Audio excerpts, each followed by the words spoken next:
What is going on, everybody? Welcome to another episode of the Gamer Podcast. I am your host, Antonius the Gamer, joined by the whole squad this week. You got Super SSS Rank, Mikkel Glad to be back. Smith. Glad to be back. Yes, sir. Yes, sir. Back for another episode, fellas. And we got a myriad of topics to get into, so we'll just kind of get right to it. Coming fresh out the gate, we've gotten two new Tekken 8 trailers since the release of and the reveal of Hayachi's latest love child. We've gotten Steve and the other guy, Leo, right? And we were talking about this in the group chat about how, especially Leo, just kind of felt a little underwhelming. And I will say the same thing kind of with Steve's trailer. And I wanted to ask you guys, like I did in the group chat, do you guys think it has anything to do with Reina's great reveal and the backstory behind her that's kind of taken away some of the energy behind these other individual trailers, or is there something else there?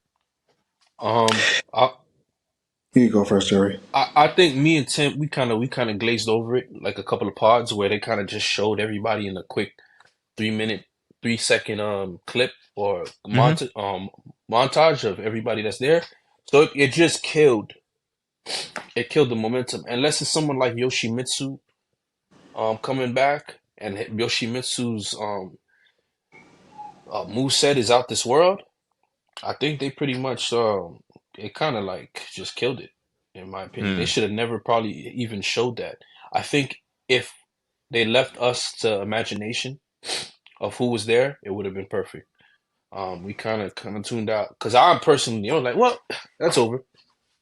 And But you then don't they think it might showed have been in response to the leaks?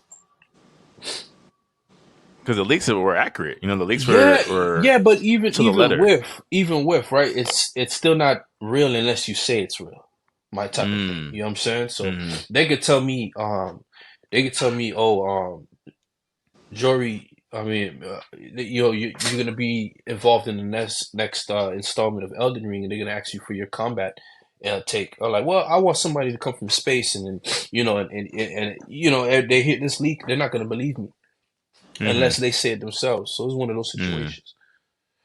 Yeah, that's what I thought, man. What do you think, Tim? Yeah, I felt that that trailer that they had where they kind of just skimmed through like multiple characters, where they showed like Devil Gene, they showed Zafina, they showed Steve, like snippets of Yoshimitsu. Like I did kind of feel like that kind of really killed the vibe because you just did a gloss over trailer to just get to the main butter, which was Reina.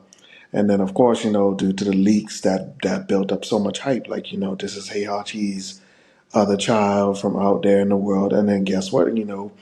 We finally have a wild card type of female character, like, similar to the Juri, similar to the Tiras, and of that nature. I love it. I love her. Like, I've seen so many people comment, she's my new main. Just for you to say, like, oh yeah, but by the way, those characters that we skipped over, we are going to give you trailers. And it's kind of like, well, okay. The only person that I'm interested in seeing is Yoshimitsu because they've been highlighting these Soul Calibur Tekken weapon based character hybrid fighting styles. So we want to see, all right, is he getting updated or he's still the fist guy with the sword? He's the only person I want to see. I don't care about Panda.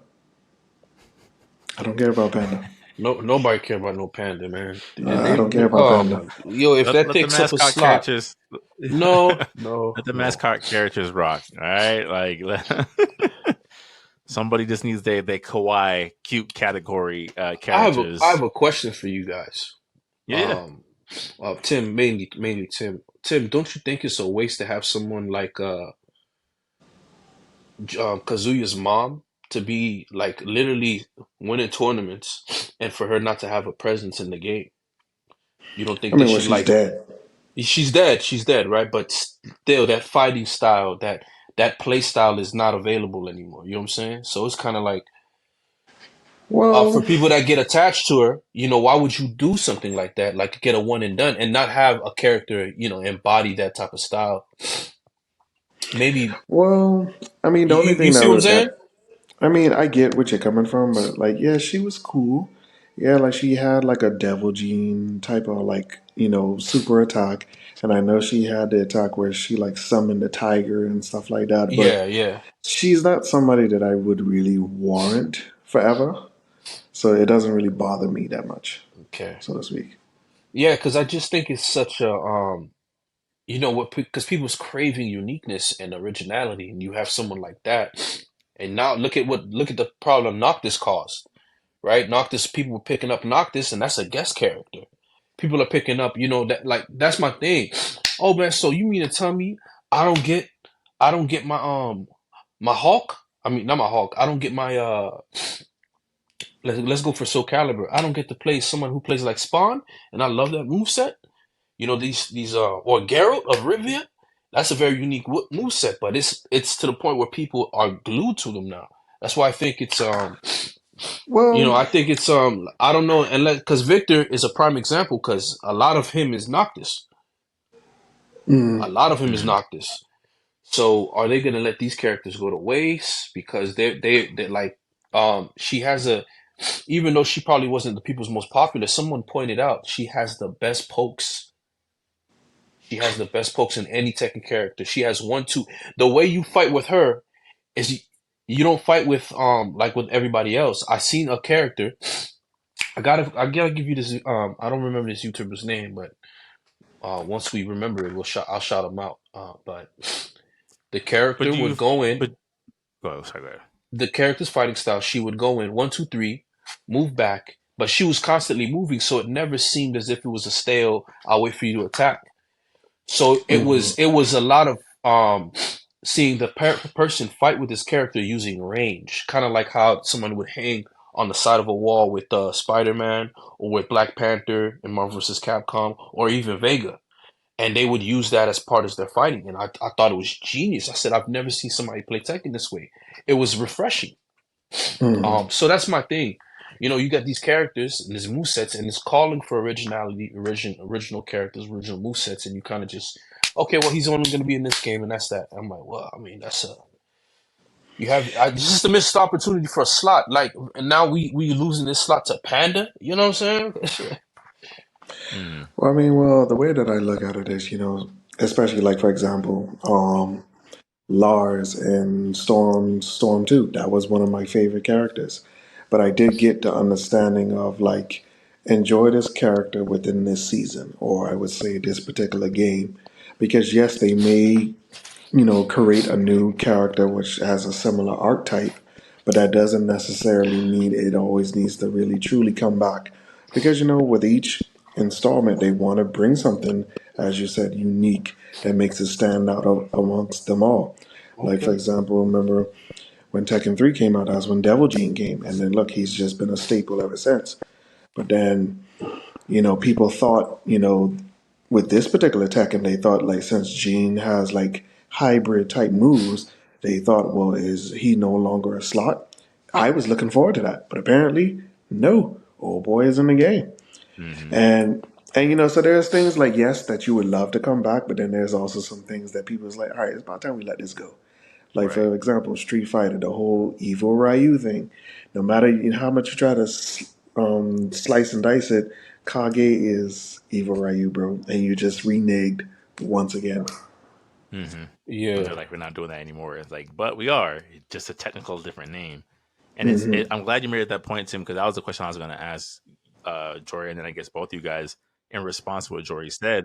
I think Tim, the point you made about Lars and Storm 2 is kind of where I was thinking of like, do we want to inevitably remove the specialness of that moment by reintroducing this unique character, right? So if Noctis, right, Okay. or a Noctis archetype becomes a staple in every Tekken moving forward, it takes away a little bit of what made that particular entry special. Of like, yo, Tekken 7 was when we got to play as Noctis, and he played like nothing I've ever seen before in a Tekken game versus he's the now the template of what everything is going forward for every new Tekken character. You're right, man, but then it's just gonna leave a big hole, like what Super Smash Brothers is doing. That's a one in a lifetime. I gotta teach my kids a history lesson. Said, guys, you see this right here? Super Smash Brothers Ultimate? You'll never get anything like this again. Yeah, it's You a know, one on and then one. it is, but it's just, man, it's just a big hole in your chest, man, too. But So I think what you're saying it's valid, right? I think it's I could see as a developer how it could be tricky, right? Because you still want your fan base to be just as excited about these other new characters that you're introducing these new installments, and you don't want to keep relying on these fan favorites to carry you. But I think again, like I said, you just run the risk of getting diminishing returns, right? Like yeah, I think there's only so much using Street Fighter as an example. They can only push this Juri thing so far, right? We've gotten all the feet jokes, we've gotten all the tandem engine eye or whatever it is. It's like they're kind of running out of ways to like really draw us back into this character. Where to the point that we're getting an outfit pack of her being in a hoodie because who would have thought? You know what I'm saying? Like they're running out of ways to like re-excite us about this character being in the game, which is fine. That's just the way things go, right? Like at some point, Akuma is just not as interesting because he's been in every game ever, you know. yeah. But I think at least for me, I can appreciate certain games that came at certain times in my life and certain characters. Like I can look at especially like Street Fighter 4 Arcade Audition, or I guess you could say Ultra Street Fighter 4, but like, man, what a time. What a time. Who would have thought that in between Street Fighter 2 and Street Fighter 3 would have given me such a beloved roster of Street Fighter To this day, characters. the best roster to me. Yeah, yeah, and I can respect them for not wanting to just replicate that every single entry afterwards. Granted, to mixed results, but I'm glad it wasn't just like let's just copy and paste for the next 10 years of this So my four, right? franchise. Yeah, four. Okay. Okay. Four is like a moment in time of like, man, like four was just No, it was good. again the It was Vince good. McMahon meme, like it was special. Man, It was special. that's so crazy. Yeah. Yeah, because to even go back to like even in talks about guest characters, like to be honest, bro, I kind of feel like Tekken 7 and Soul Calibur peaked in terms of guest characters that last cycle, bro. Mm. And I'm even wondering, like, well, how are you going to even top that? And to be honest, I don't think you can. I I don't mean, think you can. they could give us Clive, excuse me, from Final Fantasy 16 for Tekken. He's unique. I mean, well, what I was saying about that was because you remember like how everybody was all like randomly featuring Terry. Terry's at it here. Terry's at it there, and it's like, bro, it was to the point people would Terry Bogart out. Mm-hmm. It's like, how many versions of Terry do we need? Yeah. Yeah. So I think Tekken 7 was the guest characters and Soul Calibur. That was Geese Howard. When I look at Tekken, I'm like, Geese Howard is in this game, and I just stop, and then I start playing. Yeah. But Yeah. you're right. You're right. It's gonna be hard. yeah, I the don't. Go ahead, Tim. go yeah, I was basically saying like the Phoenix outfit is the top tournament winning. Um, what I'm saying, like clothes to wear. Like everybody, when I see like them outfits online when they're playing in tournaments, whenever they pick Geese out, they pick the Phoenix uniform and they just go ham, bro. Yeah. But again, it might just be that moment of like we created a moment, we created a game that will live on in the fighting genre. You're right though, Tim. I guess we'll see, right? We'll see if they can top it, or at least if not top it, match it, right? We'll see if they can find some way to get a guest character that we wouldn't have expected, but would have loved, right? I think obviously Tekken 7, they kind of hit a pendulum of like, while we did get Noctis, we also got Negan. And it's just like Yeah, unexpected, but maybe not in the that way was we wild. were. Like That I was did not wild, need man. a Walking Dead collaboration in my fighting game, but hey, we're here, So I think I still do, even though I don't think it was the best choice, I still do respect Namco Bandai for willing to swing that far for the fences.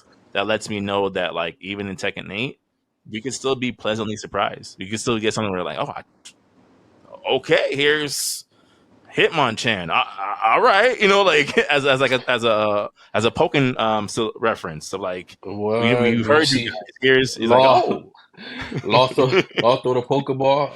Hitmo Lee come out, yeah. and It's like, oh. Law versus Steve Fox. That's funny, man. You So never know. that's yeah, you never know. So that's something I just wanted to kind of kick us off with. Moving on into the next topic we had on our list. We didn't talk about it last pod. I think it's actually appropriate that we talk about it this pod. Now that all three of us are here together, the Last of Us 2 remaster leak happened, and then right after, Sony got right out there with the official trailer and what to expect and digital edition upgrades and what that's looking like. And sure, it's not the factions that people were expecting. But the thing that I want to talk to you guys about is one, here's the question that's been asked all throughout the internets. Is this necessary? One. And then two, are we starting to see what Naughty Dog's legacy might be on this current gen? I mean, we've gotten The Last of Us 1 remake / remaster. Now we're getting a Last of Us 2 remaster. We've gotten literally no original IPs or sequels from Naughty Dog this entire PS5 cycle. I don't think it's their fault, man.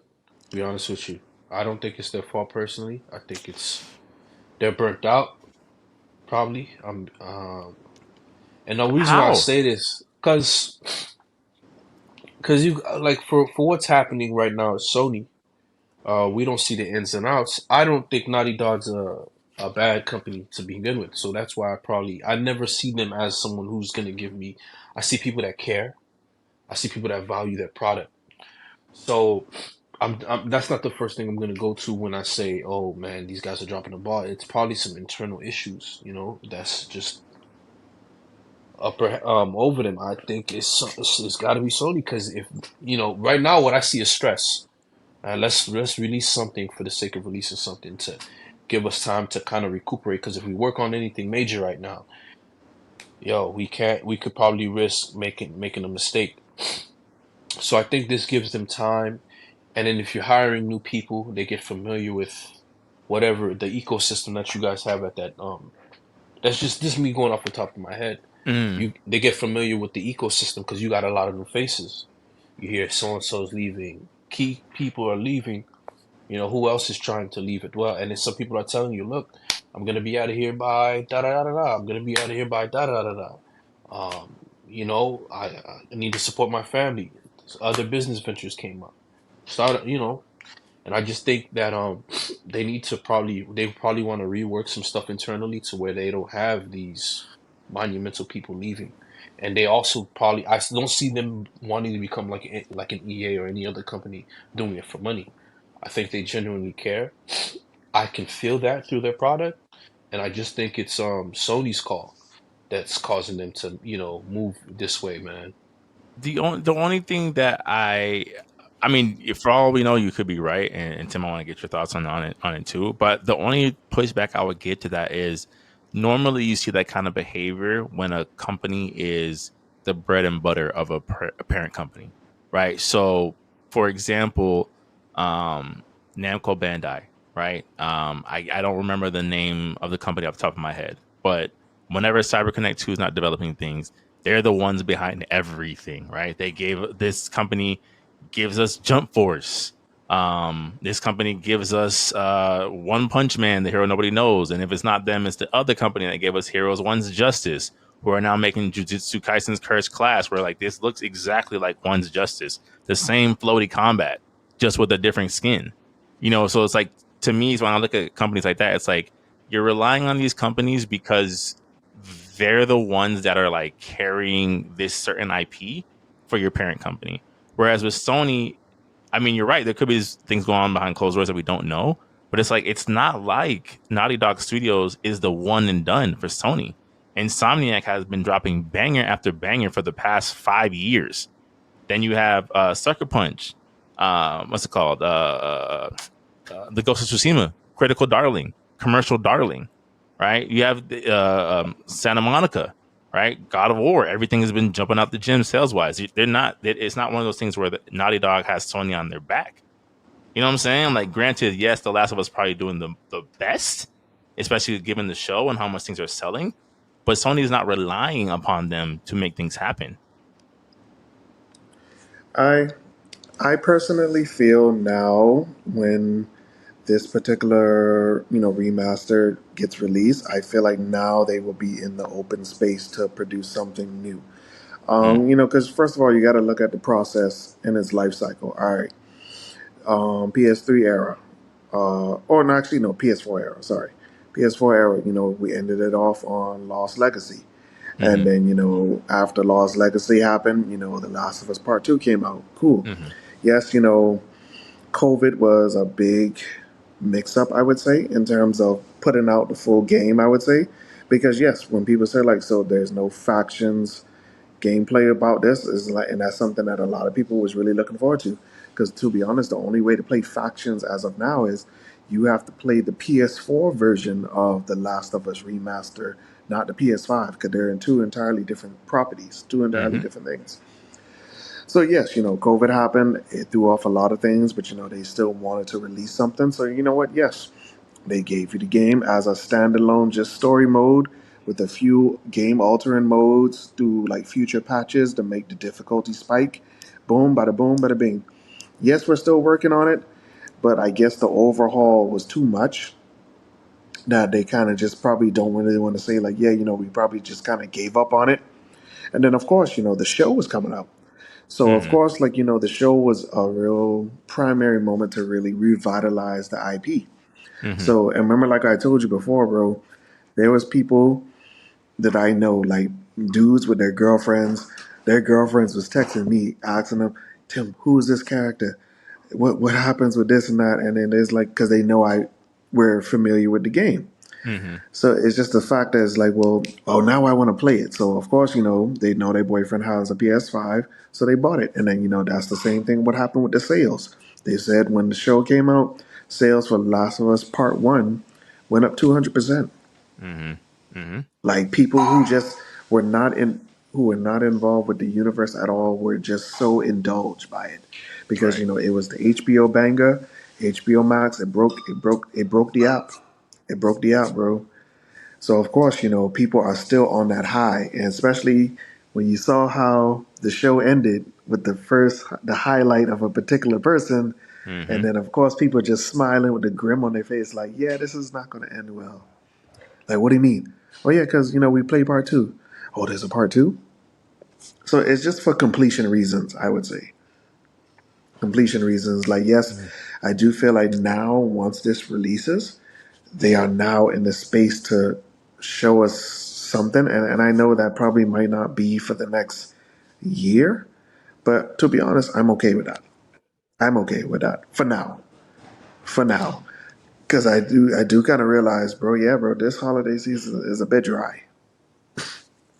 But This holiday season. uh, the one, well, okay. I I will agree that the holiday season is a bit dry, but it's only because we've gotten so many bangers this year where I'm just Yeah. like, But I'm not even tripping. You know what I'm saying? Like yeah. Yeah, Yeah, yeah, no, not this bro. even holiday Like season these tripping. You can know be what I'm saying? dry, Like man. Like really, really, you got Zelda floating out there. You got a lot of these games, fighting games especially, floating out there, just floating. no, but I know what he means. Usually by like Yeah, Thanksgiving esque, you have that one last banger of like, yo, but this year he's right. Like, Modern Warfare 3 kind of came and went. It was like all the last banger was probably October. But boy was it, like boy were there some bangers. yeah, because people are enticed by that new release. But then, like I said, we've gotten so much stuff, bro, that we're still pretty good. I still have high hopes that we're gonna get some form of Ragnarok DLC announcement because January Tekken releases, Under Night releases. So like the first month of the new year, we're gonna get some good new properties. So it's like, yeah, I'm not really tripping, but hmm I do feel Naughty Dog is now finally in the place to, and I do feel like they probably want to move on to another IP. I do I would feel think like they so should too. Yeah. because I feel like, especially with the show, and because I heard they're not trying to jump straight into season two of like hmm how the game works, but hmm like something in the middle. So you want that to really line up with itself because it's almost like similar to how Game of Thrones was with the books, but not really. Like you want your audience to be so engaged in this universe that we don't want to jump too far ahead. So I do feel that we're gonna get a new IP. Most people have saying like, if you want to do something a little bit more lighthearted, that's not too heavily overhaul, that was the perfect time for Jack 4, which people have been asking for the longest. Because I don't people know. have been saying like, Ratchet is still kicking, but I do feel like Ratchet is starting to get to that. Okay, yeah, bro, we can put the wrench down for now. Yeah, This is good. We're getting there, bro. We're getting there. I don't know because remember I told you like I was a late Ratchet adapter. It was actually the reboot that I was like, oh, this game is pretty fire, and that's what kind of got me into it. But like Do you they make said, Sly you've been Cooper? more of a Naughty Dog. It got a fourth one, Mm, but it ended on a cliffhanger. So people are saying, well, is he coming back? And that's what I'm saying. Like, bro, so Sly got another one. Ratchet still keep getting ones. Jack is the only person that is like still in limbo. And people are saying, like, yeah, bro, a Jack And 4 that would be perfect. and I appreciate that era because they still believed in mascots, and those mascot games was well, fire. that was going to be my question once Tim finished. Is the market for the mascot platformer or action adventure game still there? Right? Because I the believe thing, the so. thing, I think the thing that made Rift Apart so interesting was one the gameplay mechanics. Right, you can portal hop to other parts of the stage. That was really cool, especially at the kick of the current gen cycle. But it's because we weren't Ratchet came out in an era where you weren't getting a Jack, a Spyro, a Crash, right? It was very unique in this atmosphere. And now that Naughty Dog has kind of set the precedent of being the narrative again, like I was saying last pod with Tim, of like they kind of drive the movie first, game second genre these days. Do they now have the? Is there enough public memory for them to drop a Jack and it do well? The way a Okay, Last of Us 3 would. they would personally have to have. I think you know whose campaign is working? Sonic. Sonic has a TV show on Netflix. Mm. Listen, hear me out. They have a TV No, show no, on I'm listening. Netflix. Mm-hmm. That show is not bad. It's getting Mm. to the point they're making memes of the show. Right? Remember that meme Sonic I sent Prime, you where Sonic Prime, Sonic right? Prime, where what you call it? Boom. You got oh nope, what lame? Okay, lame. Okay, Knuckles.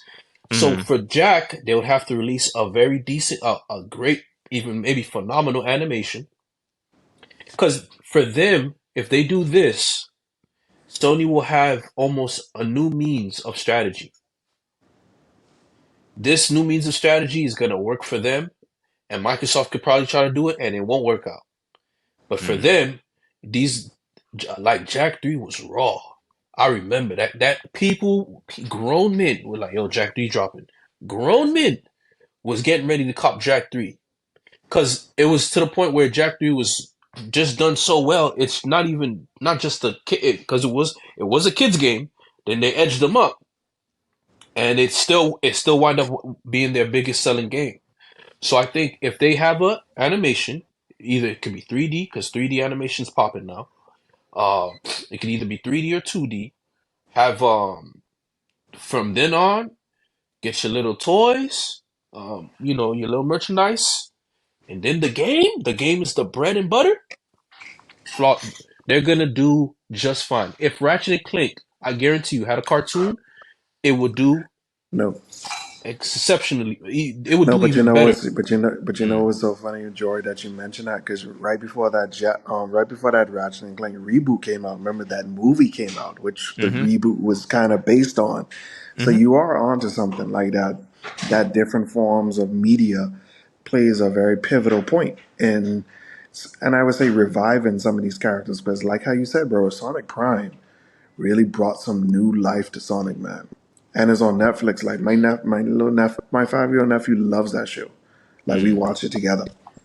Mario has a movie. We forget about that. Like, could that not have contributed to Mario Wonder's sales? Yes, Y'all gonna act like that didn't? Absolutely. Yeah, Absolutely, right? absolutely. So it's there. I'm like, man, because these things make such great cartoons. You got Ratchet and Clank's cartoons, and then because the thing with Ratchet and Clank, it's like it's reaching Ben 10 territory of coolness because the enemies don't look that bad. The Mm-hmm. concepts aren't that bad. The storylines Mm-hmm. are actually good Saturday morning cartoon material. And now I could play it. So Mm. it um, transitions it well.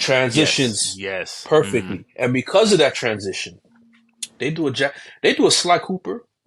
Man, if the studio that did the Spider-Man does the Cy Cooper, they nick that out, or anybody who could replicate that and get the slide. Mm. Yo, crazy numbers.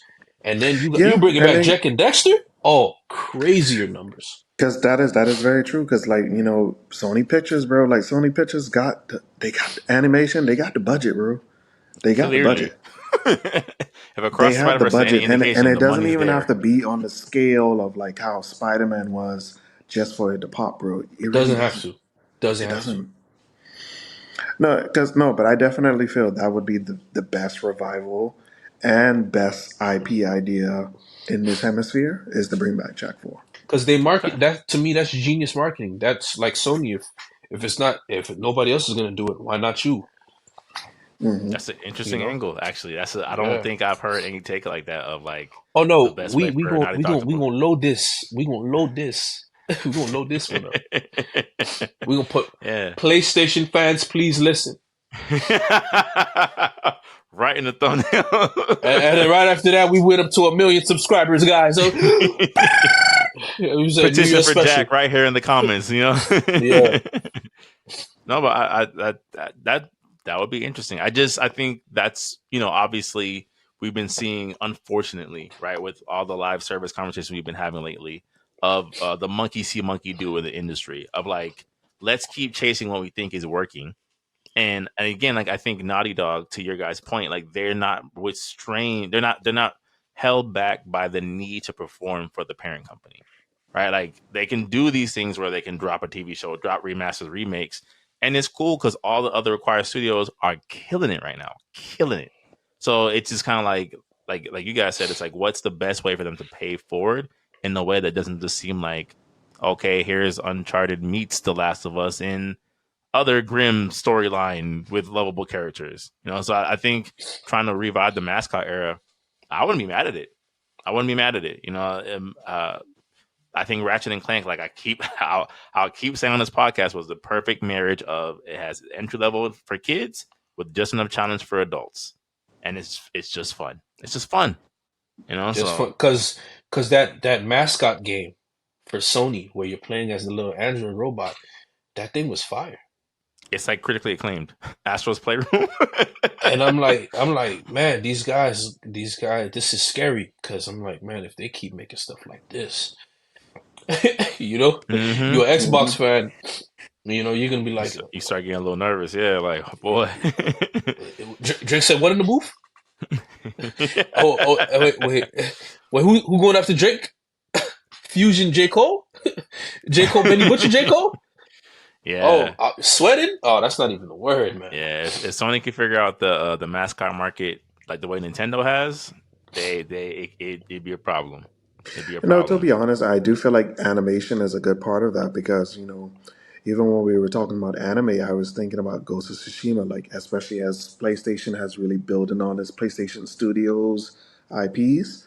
Like I was watching, Blue Eyed Samurai, and I was thinking like, damn, Ghost of Tsushima, or just like anything of in that world, like maybe backstory about the other characters, like his senseis and stuff like that, or maybe the war that his father was in. I was like, bro, this would make very interesting stuff, Hmm. and The it only just brings you back into the world. So I do feel like that's just something that Sony really needs to invest in the only thing that because you makes me a have a little bit gaming nervous. division and you also have an animation division. Is the animation division and the pictures? Because I know pictures is for like bigger time movies, and the animation is for the animated. Are those the same company or are they separate They're divisions? I technically think it's separate. separate. Yeah, Yeah, they're separate, and that's what I was gonna say. The thing that kind of makes me nervous a little bit is the fact that the rumors, right? It's all rumors. Is that they're leaning more towards making Ghost of Tsushima a live action film? Yeah, I know. I thought the same thing. Animated, bro. I thought the Animated same thing is because I thought the same thing watching Blue Eyed Samurai. I'm like, they don't need to make a live action Ghost of Tsushima. That's what the video game is for. Make it an animation. yeah, This is and yeah. beautiful. look at the success of Across the Spider-Verse. Yeah, Like, yeah. and then not only that, but look at the success of you dropping Spider-Man, Miles Morales, the first one. That right there, Yeah. we didn't even know we needed it. Yeah. Yeah. Now they got us. They got us tuned in for the next movie installment. Like I'm watching Power or or who would you The Wire. I'm tuned in. I said, man. I said, why does Spider-Man feel different? Yeah. Yeah. You know? So Sony, you have effortless movement right now, effortless technique. Like they're not prepared for your jab. Your jab is so unique because we didn't know we needed Spider-Verse. Now we got now everybody waiting for like Spider-Verse 2 like it's The Wire. Because the way that ending, that's the best cliffhanger in a while. Second to Endgame. It is, and I don't want us to get too off topic, but I think it makes for a terrible movie ending. It makes for an amazing season ending for a show, an amazing limited series. It's a movie. Movies should never end with to be continued. Never. The Matrix. They already knew what the ending was. And we got the Matrix. We got the third Matrix within the same year as Matrix Reloaded. Okay. And So how did you feel about Matrix Infinity? Reloaded ends. Huh? So how did you feel about Infinity War? It ends. Thanos won. That's how the movie ends. The Avengers lose. That's how the movie ends. Okay. It has an ending. So you don't consider that a to be continued, even though we already knew what the name of the next movie was. Because the thing for me is like I don't like to depend on what could be, right? Because here it was that dang, I know I'm the reason why I get off topic, but here it is. We get Across the Spider-Verse, right? It's beautiful. 9 out of 10, maybe 10 out of 10 movie. And no one expects the actors strike. So now this third movie that we were supposed to be getting at the top of next year is now question mark. You're hearing all these things coming out this year. Storyboards aren't done. The actress that plays Gwen hasn't even gone in to record lines. We don't know what it's going to look like now. Versus here it is that we finished these two. We're just polishing up the third, and you're going to get it right back. That was the thing that happened with Endgame. Endgame, we had already finished it. We're just polishing it up, and we're going to be right back next year. I don't think a movie should end with to be continued. There's too much on the line when the next part isn't done. You're right, but because it's Sony, I'll give them they shown to have way better. They can do an audible. They could perform an audible because there's a lot of games that had audibles from Sony, and they did well. So it's a mixed bag because it's a mixed bag. The only reason why I would agree with you on the gaming side, but because we're talking about them foraying into animation and live action, look what they've done with all the Spider-Man characters whose name isn't Peter Parker or Miles Morales. Kraven the Hunter movie, Morbius, Venom. Okay. Yeah. Wow. Do not leave me on the cliffhanger. I need concrete plans from A to Z. My good. I need Kevin Feige in his prime coming to the podium saying, "Here is what I have already planned out." I need 2014 Kevin Feige at the podium telling me the plans. It's Morbius time. Oh, it's Morbin time, bro. Yeah. We'll get back on topic, but I think it's something where they, to Juri's point, to bring it home, the potential is there. The execution, it will be crucial, but they have the pieces are on the board already. They have what they need to really succeed. It's just how they execute, because that live action division does not give me. Yeah, okay. No, but they pulled the worst out of the worst out of the hat. Like, you know what I'm saying? Like, that's a dead on arrival movie. There's nothing that this character has outside of Spider-Man. But Jory, what are they doing? That should not be the case, and that's exactly my point. That's exactly my point. It's just the three of us talking. We can't push the button, and we know that. You're right. Wow. You know what I'm saying? Oh, my goodness. Oh, yo. You're right. So to move the topic along, and this was kind of just roll into our next couple of topics we had on the board. now that 2023 is coming to a close, 2024 is rolling rapidly upon us. Is within a month. Do you guys feel like 2024 needs to keep the foot on the gas that 2023 had, or can they afford to let up a little bit and allow some more breathing room between release windows? Because I always go back to what you said, Tim, a couple pods ago about how we're getting basically the COVID overflow of like, here's all these games that are delayed to COVID and now they need to come out. So we're just like banger, banger, banger, banger, banger, banger. And now that we've kind of, I would assume, caught up, right? I would imagine by like March of 2024 would have gotten a lot of the overflow, right? The Under Night, the Final Fantasy 7 Rebirth, Tekken 8, Dragon's Dogma, has confirmed for a late March. So a lot of the big name games are already being greenlit for the first window of 2024. Is that something that needs to continue throughout the year, or can they kind of let up for the summer? I think the spring leading up to the summer is just going to be. Because remember what we said about the pod a couple of episodes back about fighting games have the longest longevity now Mm-hmm. in terms of it can literally last an entire console cycle. So I do feel like with Tekken, and of course Under Night as well because that's the goat. I would say now we're gonna really start to see more of like the remaining DLC characters of season 1, season 2 announcements. I feel like that's going to be the real gear up. I do, and we've got some decent RPGs, so I do feel maybe like certain expansions, things of that nature. Um, to be honest, bro, I don't really expect any momentum on a huge scale, I would say, to like the Mm-hmm. summer. And that depends on, however this Game Awards thing ends in terms of world premieres. Mm. You could only go by based off what you have. Because, the other day I logged on my PS5 and I looked at the pre-order list. I was like, bro, this looking pretty skimpy. Yeah. But again, 2023 was But I see, I you know haven't what even really also the touched thing Street is, Fighter 6 bro? yet. Do you know what it also is, bro? Like, it's also, we're also forgetting about smaller IPs. Because, like, bro, have you ever really logged into the PlayStation Store and just went through the entire catalog? Like, bro, what are these games? When Mm. did they get here? They Mm. have trailers? Where's the marketing? And sometimes, bro, like I've indulged in a couple of them. It's like, bro, these games are actually pretty good.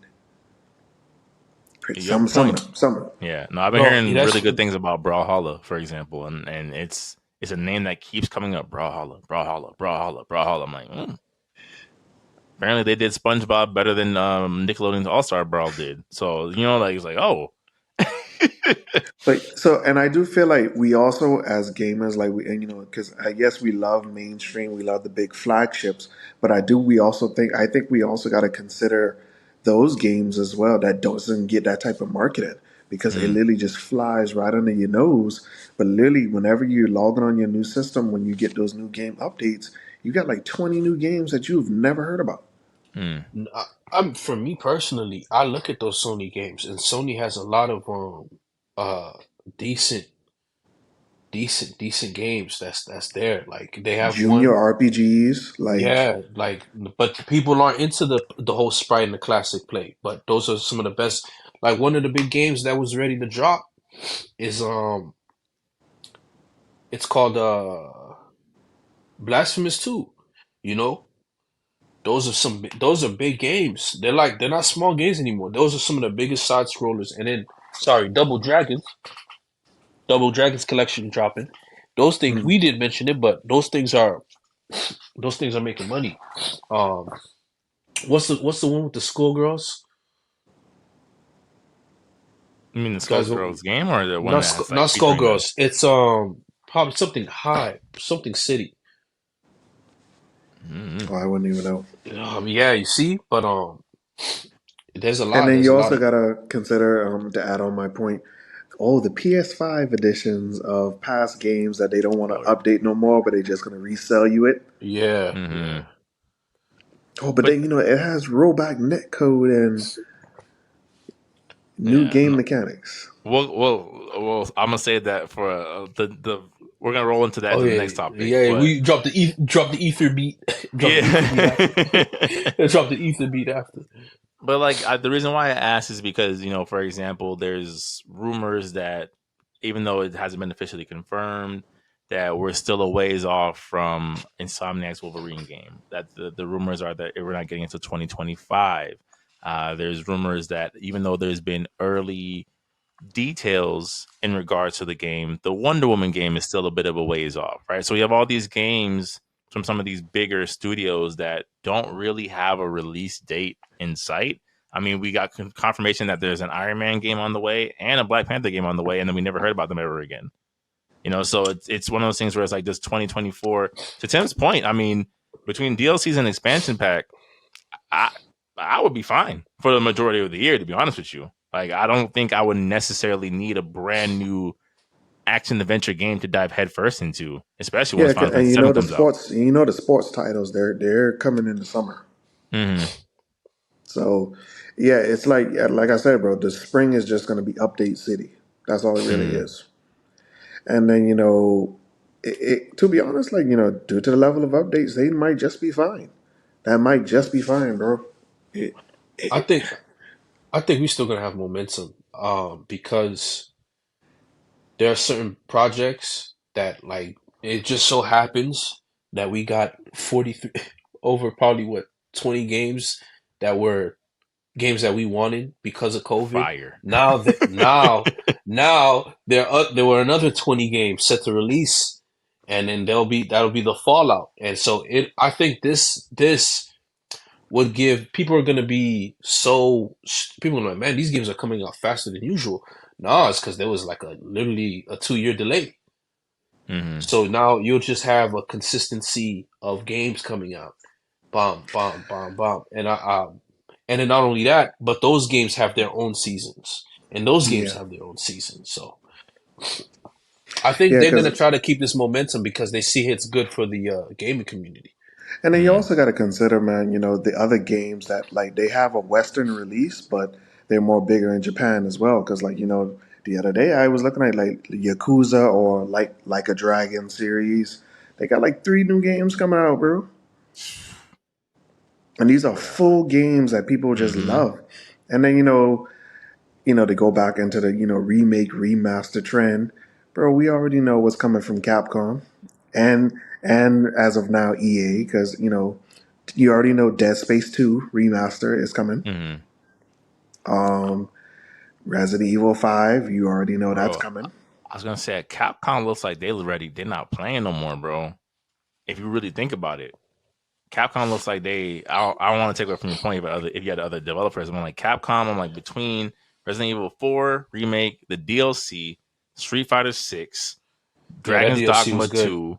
You know what I'm saying? Like they For and this is $10, and this is before the inevitable Monster Hunter announcement. You know what I'm saying? Like they're dropping right now. yo, once they drop Monster Hunter 4, that right there, listen, Rise and Monster Hunter 4 are their biggest, no, Monster Hunter are their biggest selling games.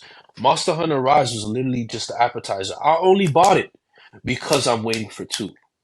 And because it's good enough, and Sunbreak, they got the Sunbreak edition. So with Sunbreak, that collection, it's only $40 now to get everything. To get everything. And I'm fighting monsters that I've never fought before. Now, mind you, they're using the RE engine. This is their first RE engine game. And I'm like, it's decent.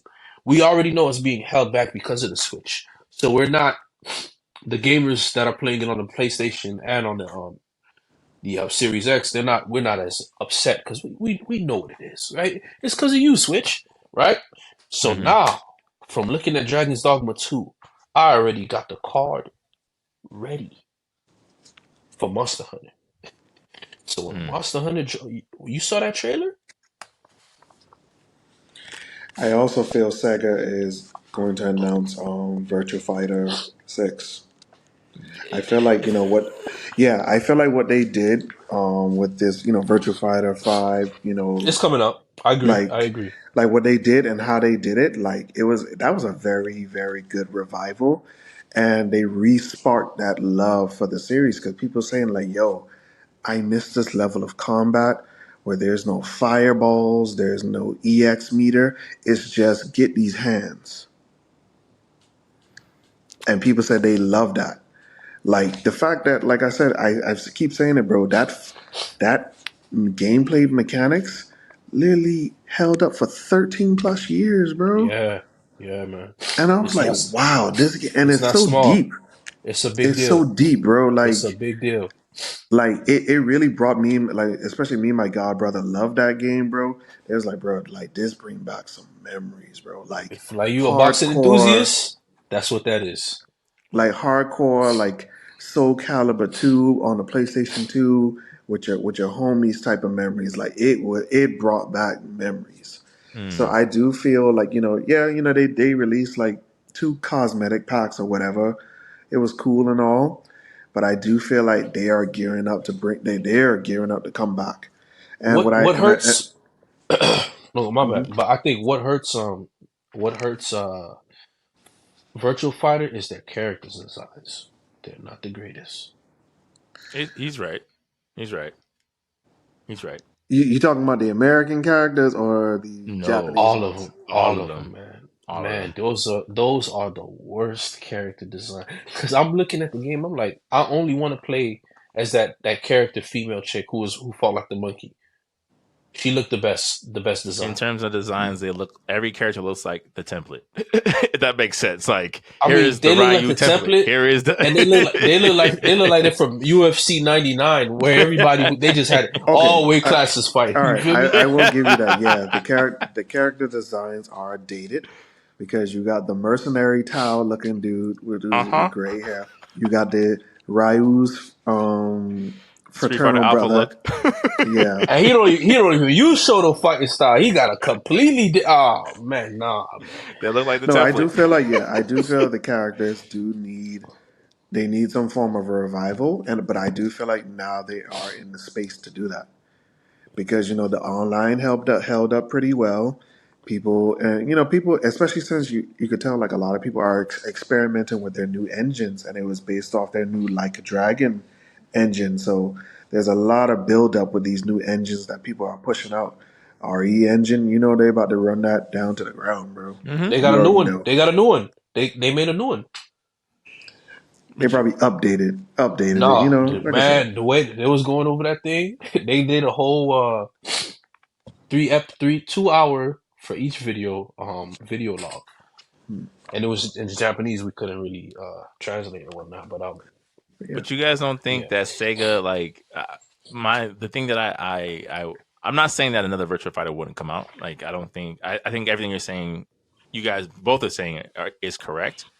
I just get the feeling that Sega right now, their priority is to have a undeniable banger of a Sonic game. Given the like you guys said, the success of Sonic Prime, given the success of how well the live action movies are doing, right? So for as much as there is outcries in the Sonic fandom because they're terrible, crazy people for the most part. Sonic Mania in the mainstream public it's at a high it hasn't been in a while, and I think they've been trying to capitalize it with the iOS game, with all the Sonic releases as of late. I think they're trying to get their Sonic Wonder, basically that one Sonic game that's like, yo, they did it. Sonic is back, quote unquote back. So Yeah. I wonder how that It's coming. translates to No, the it's coming. attention to a Yakuza or the attention to a Virtual Fighter, because like Sonic is the bread and butter. He No, is. I mean Yakuza is doing good. Mm-hmm. I do feel, Sonic Frontiers was the template for what they got coming next, and I do feel like around Sonic 3, when that show comes out, I do feel like we'll start to get more information about what comes out next. Fantasy Star is being revived in beautiful ways. And that's why I said, their fighting game property, because, like I said, it has the longest longevity. And then you could tell, like, now the PS4 games, they're trying to, like, transfer over into the PS5 areas with their new titles, whether it be a remaster or a new iteration. We have Mortal Kombat now. We're getting Tekken. We got Street Fighter. Under Night gave us 2, which is coming right after Tekken as well. So it's like, Fighter Z. I guess we'll talk about that later. They're about to make their transition over. To be honest, they're the only ones left. Yeah, They are the only ones left. and I I think mean, with Sega, yeah, in SNK, they've already made their staple, like, we back. We back. yeah, So I'd say yeah. Um, I think with SNK, man, they just need more time. But they're gonna come. We're gonna get SNK quality Street Fighter 6 um graphics. It's gonna happen. I just feel like with SNK, bro, their games, it's too much DLC, bro. Like every time it's like, oh, here's the new character of season Yeah, yeah. 3.5. I was like, But bro, I think it's just like that's really what I think that's what helped them too. That just oversaturation of DLCs kept it, for them it's working. Um, Now back to Sega. I think Sega once they're done with getting themselves established, they have to focus on a lot of these. They should have never let go of Bayonetta. They should have never let go of Bayonetta because Vanquish. I'm like, man, y'all, like you guys are because there's a lot of games that Sega dropped. Those things were amazing, and the budget for them was so low, and they still managed to make a game. Vanquish, still one of the greatest games to ever come out in a long like for me that's one of my that's got to be my top 100. It's in that list of games of all time because Vanquish was such a thrill ride. It was difficult and it played like Contra because you could upgrade if you kept getting the same gun over and over again. It would upgrade and it would just perform better and you would be better. The story was the story was whatever. Like they're not known for the stories, but man, as far as a game, that was the essence of a game. I'll give another one. It's kind of like an arena brawler. It's called Anarchy Reigns. These guys are the same guys that made Mad World. When you played Mad World for the Switch, not for the Switch, but for the Nintendo Wii, to me, that was one of the best Wii games I've ever played.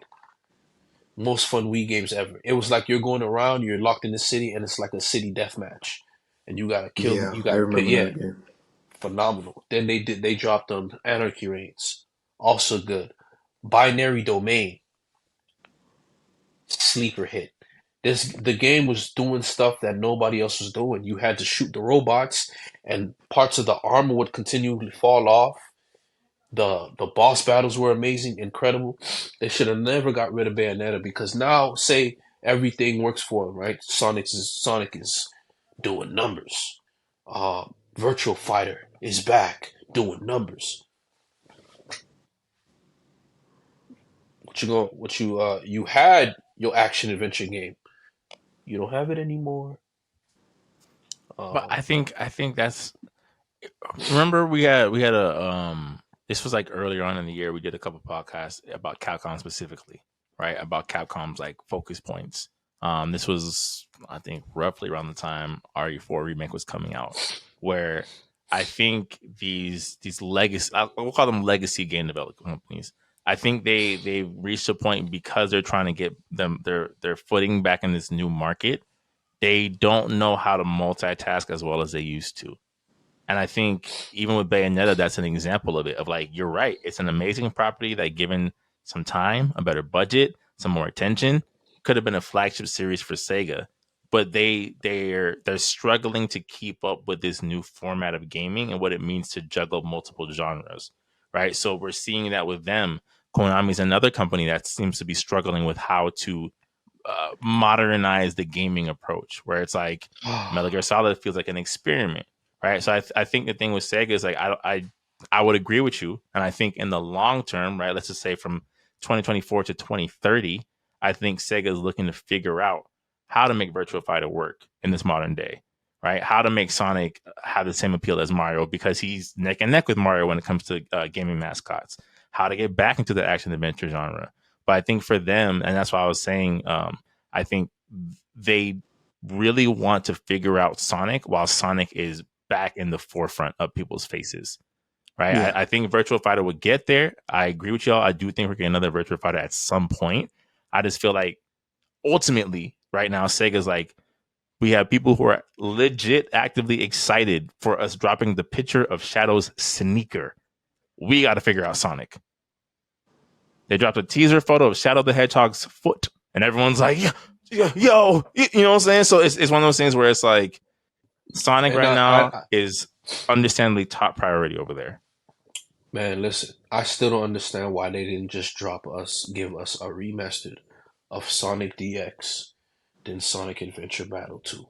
They would have made so much more money. Then they could have given themselves time to figure out what they're doing. To Tim's point, they're doing good with Sonic with the Sonic game they just dropped, and that was a template, and it didn't do bad. It got my attention, but it's okay. I think it would. I think to your comment, it would have been a redundant. Like it would have had to be a full remake, remaster, Yeah, probably that's what I was saying. with Frontiers Yeah, elements. that's what I'm saying. Yeah, Because technically for the PS3 era, we did get the Dreamcast ports. No, we got the GameCube ports. I believe. Sonic Adventure. yeah. Yeah, so, Sonic Adventure DX and Battle. So that's what I'm saying. Like, bro, it would have to been a No, major that's what I was overhaul. saying. You would have to, because the thing is, like, when I say there's almost no way for you to fail because you have something like Ratchet and Clank. It's okay to draw inspiration. You need the help. You need the help. There's elements in Ratchet and Clank that no matter how many times I play it, it's still fun. It's like popping. You getting a new package? What are those? Those styrofoam bubble bubble. wraps. Yeah, yeah. The bubble wraps. It's still bubble wrap to me, and you want that. You want that factor to be that the Sony little PlayStation we was talking about earlier, little platformer. That's bubble wrap material. You know what I'm saying? Yeah, borrow. You guys don't got it right now. You guys don't even know who you are right now. If you did, you would have went straight to Battle 2 and say, y'all boys, we're gonna remake this. We're gonna remake this Sonic Adventure Battle 2. We're gonna revamp it, modernize it, and then give it to the people. Sonic's world is so unique. I never see that in the new games. It's okay to have the grass that has the zigzags on it. It's okay for me to see a track that makes no sense. This is Sonic's world. Yeah, I think they've realized that, right? Even with what Sonic Superstars, like for once you don't start off in Green Hill Zone. After 20 years, you don't hear the for once at the first level. So I think they're starting to realize, like you said, it's our world, it's our IP. We can literally do whatever we want. It's not built off a previous property. We are the property. I think it's one of those things where, I think what we're all saying is that they need to remember who they are. They need to figure out how to modernize things. Borrow from Capcom's playbook. They took it one step at a time. When these certain things started failing, it's like, look, we're going to put all of our resources into revitalizing our flagship horror genre. And now we're getting some of the best Resident Evil content we've ever had in years. And it just trickled out into other things. So I think, definitely we want to move on. But it's one of those things where ultimately Sega will be the company to watch in 2024. I'd say more so than anybody else. I would also probably lump Xbox and Microsoft in there.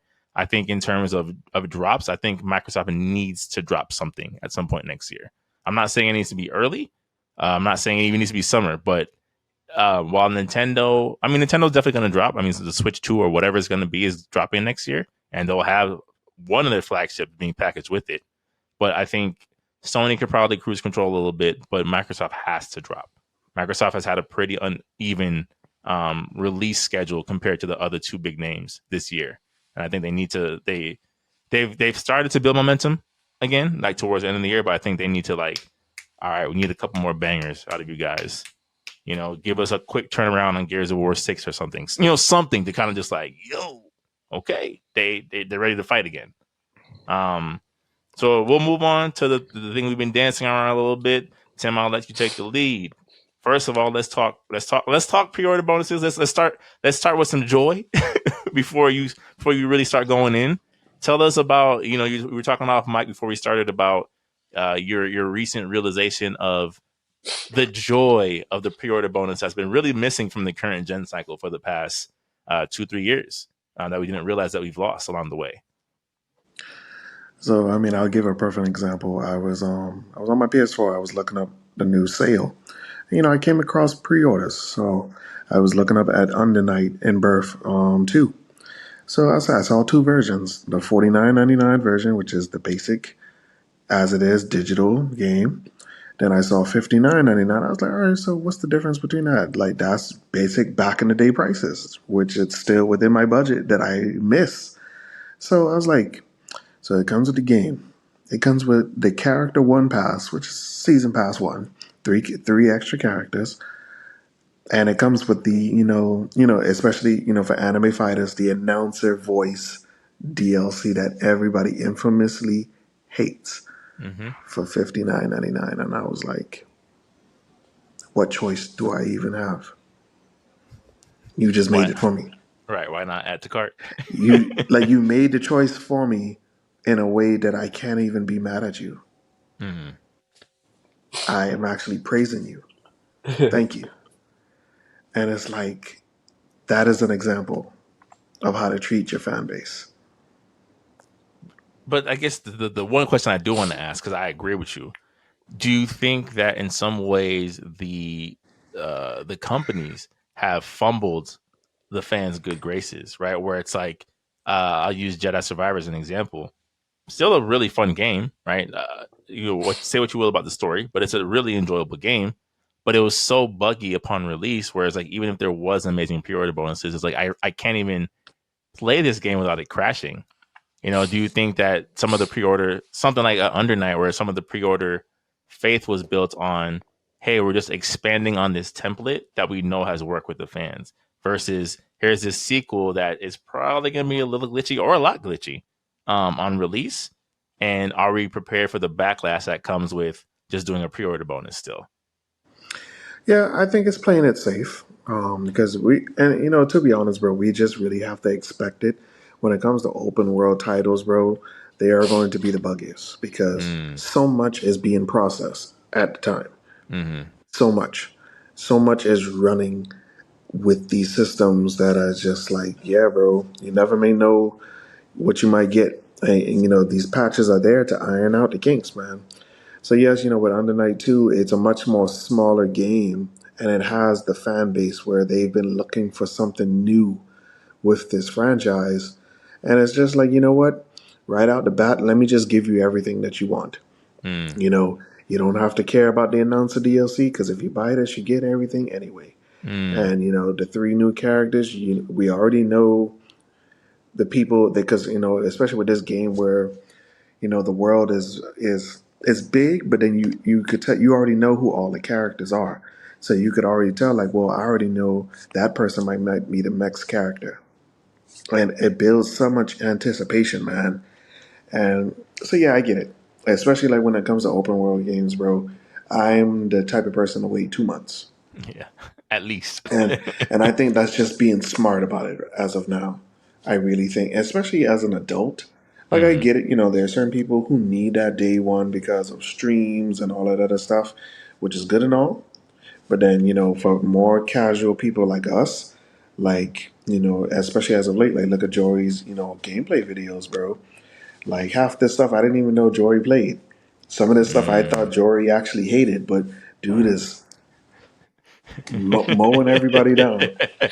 But it's just a simple fact, like, yeah, man, you gotta give time things for it to grow and to become better products. And I do feel like that's what I said about next year is going to be update season. I feel like we're going to get like especially when these games turn 1 year and stuff. That's Mm-hmm. where a lot of these. I mean, I do feel like we shouldn't really wait to 1 year. I do feel like 6 months is very good prime territory. Sometimes Yeah, 1 year's, 1 years yeah, can be too you're pushing it, much. you're Mm-hmm. pushing it. It can be too much sometimes. Like, because for example, look at RE4 and the Ada Wong DLC. Like they kept so much momentum with just releasing a game, and a few months later, you got a story expansion, which was beautiful, and it kept the fan base together, Mm-hmm. together. Man, it made me want more, man. I'm gonna be honest with you. I'm playing the 801 DLC. I'm almost done. I think I'm at the final parts. But I was like, man, for $10, No brainer. dog, this was good. Mm. I'm like, man, what if they And charged you me 30? How and this would you have been and you already know crazier. what's coming. You already know what's coming in the new year. Oh, get the RE4 Complete Edition. Yeah, I mean, Will it give that's you a not couple gonna be more mine. outfits? I'll Can be you? fine, right? You feel me? I'll be fine because I already But got the the thing is, game. but the But thing the, is, you the don't new know. people, They might incentivize you even with that. oh no, The that's way crazy, Capcom's trying to lock back in their fan base, you never know. Like I said, like I man. have not seen this reunited fire in a company in a long time. In a long Yeah, time. yeah. They heard the talks. I mean, they're still They, Capcom, right? We see what they've done with Street Fighter 6, but Oh, they speaking of Capcom an hour ago just released their Happy Holidays Fighting Pass. Christmas outfits on the way, bro. we've seen what they've done with Street Fighter. Some old habits never die. But no, I think you guys are right. I think this year in particular is case in point of why you cannot take your fan base's attention for granted.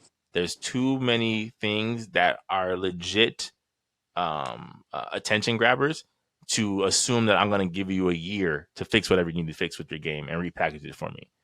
You must be bugging. There's so many other games I could play that are so interesting, you know, yeah, or gain buzz over time where I'm like, oh, I might go check this out and I might fall in love. You know, like I told y'all both before, like I'm teetering on the fence of like, do I really want to break my horror game bubble by getting some of these Resident Evil sales on the remakes? I'm like, oh, I mean, 2 and 3 for like $15. please do. You missing out, You know, man. like it's a thing where it's like that could open a whole new window for me, right? So these things of like what Tim said, where it's like you're right. I think there's definitely certain games where it's better to err on the side of caution. I think when you know your fan base, obviously you have developers who are checking the Reddit threads, they're checking Twitter, they're checking these forums dedicated to their games. They're aware of what's happening. These whole things of like, please hold on, be patient, I don't think works as well anymore, which segues us into the next topic that Tim was about to snap on. Pokemon this lead DLC is a prime example, bro. Like the main game was kinky, the DLC one was kinky, and then now DLC two is about to drop next month, and people was like, "So, any more patches?" Not the game I was expecting you to bring up. Good point. But I was giving you the runway to really let your bars off about Dragon Ball Fighters and the fact that we're now getting an announcement of rollback netcode 5 years after the game has been released, and about 3 years after we've Honestly, been bro. asking for it. Honestly, I'm very disappointed. Because Arc System Works, they held it down during COVID with their releases, They and did. especially with the Blaze Blue series, when the Blaze Blue series was getting rollback netcode, Central Fiction gotten rollback netcode on Steam. The PlayStation version didn't get it, which I understood because the PlayStation one was cross-platform between PS3 and PS4. So I understood like technical difficulties with that, and all. But then Blaze Blue Cross Tag, which was technically their last one, the PlayStation 4 version got rollback netcode, and also the Steam version. Good. So here comes Fighter Z. Okay, rollback netcode is coming. By the way, it's only for Steam, and we're releasing a new version for the PS5, Xbox, and so and so. And so basically, yeah, your PS4 version that we know that you're still playing, sorry. But thank Yeah. you for buying all the DLC packs. Thank you for your So continued patience and support. Oh my gosh. so I was just because I was Stop really being looking broke. for a revival for for Fighter Z, bro, because especially after watching the last movie, a lot of people saying it's like, bro, I would love for some of these characters there, especially Gamma One and Gamma Two. People was like, bro, this is the perfect time to bring back a tag team character like Android 18, but much more in depth. Mm-hmm. Of course, bring a revival for Piccolo, Gohan, anybody that's not another Goku. Anybody. But But of course, like I'm glad Robot Netcode is here. I mean, I've been watching the videos of the guys over Steam.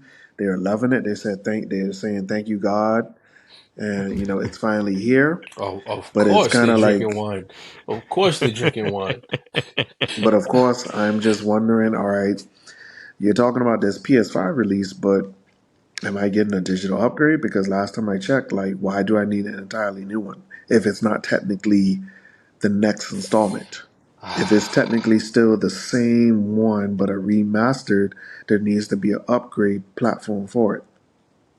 Do you feel like they're willing to run the risk? I'm asking both you guys this. Do you feel like they're willing to run the risk of, um, sure, a little bit of backlash, but because Dragon Ball has such a massive casual audience, that they're thinking that the people who don't want to do the digital upgrade to the current gen are fine with it because they weren't going to play online anyway.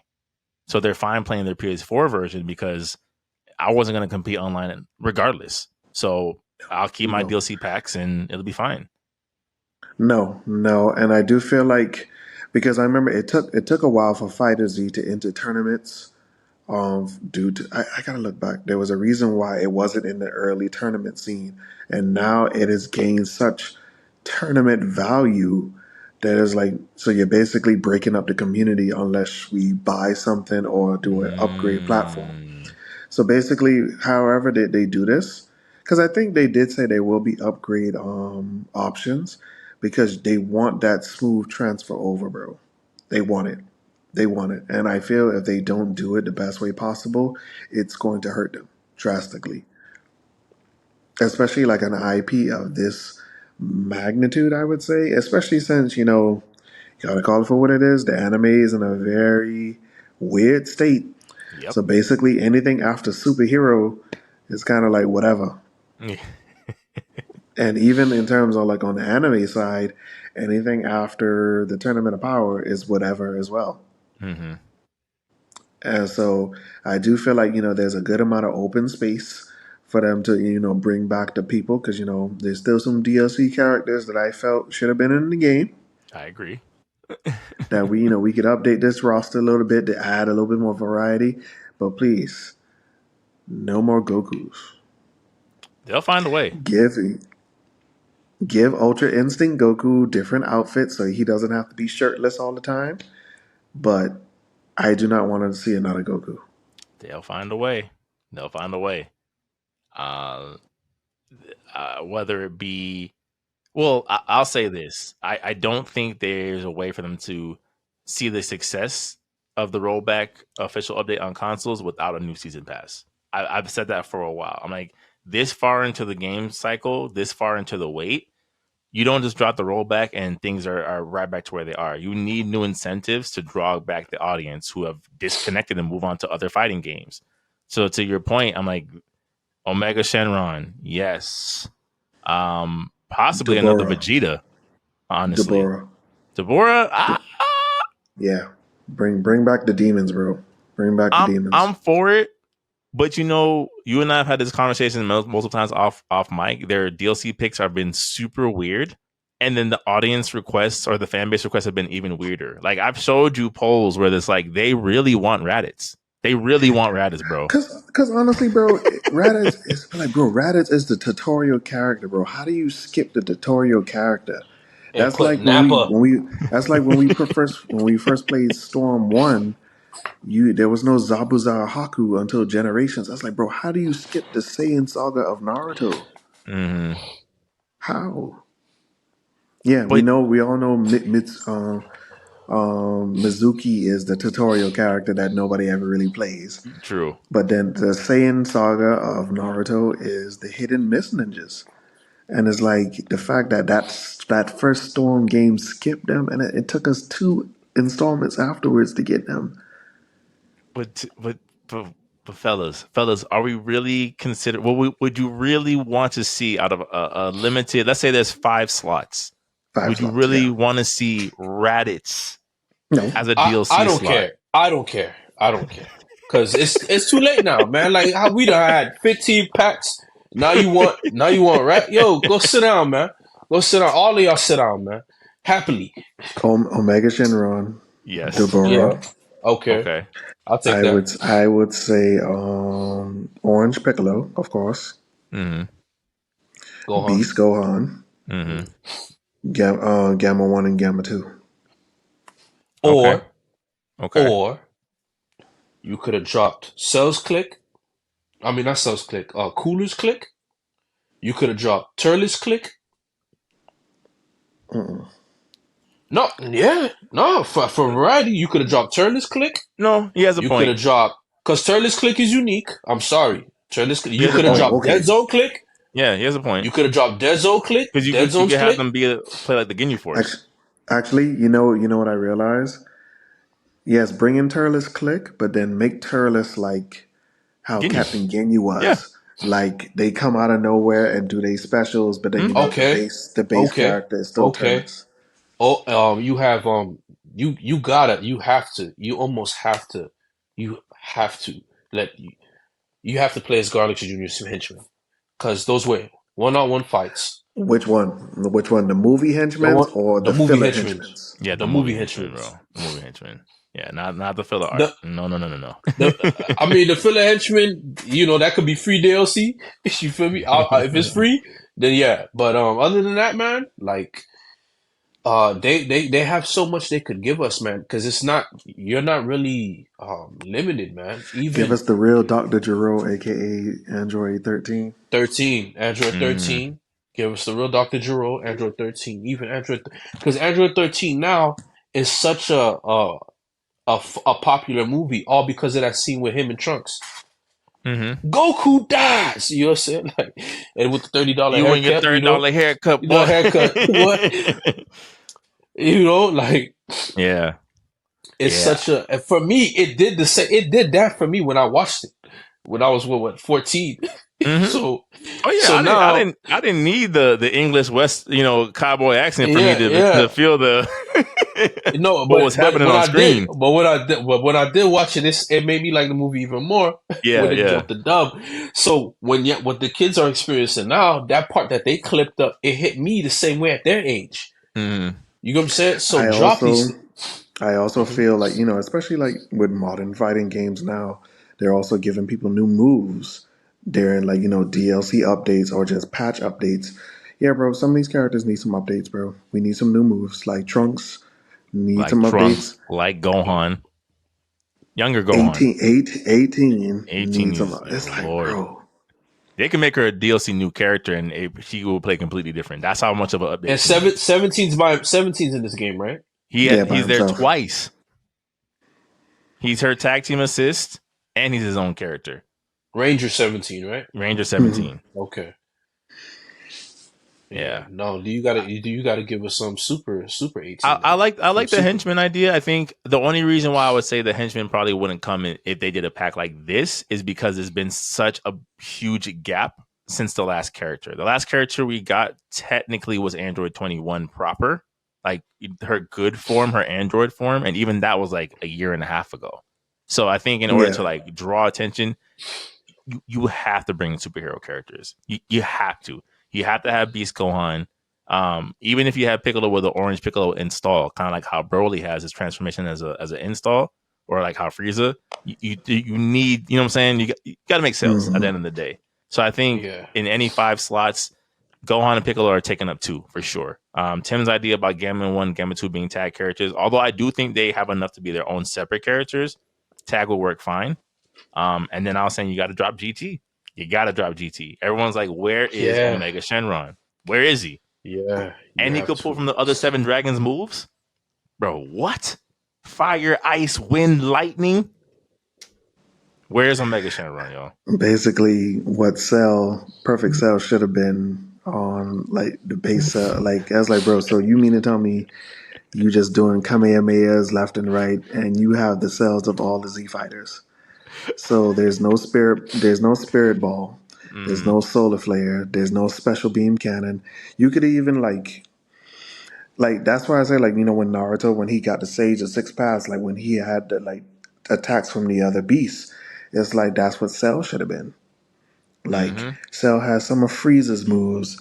He has some of Nappa's moves. He has some of Vegeta. It's like, bro, where's the Hold up, variety, wait. bro? Naruto had the Sage of Six past powers. Yeah. Yeah, bro.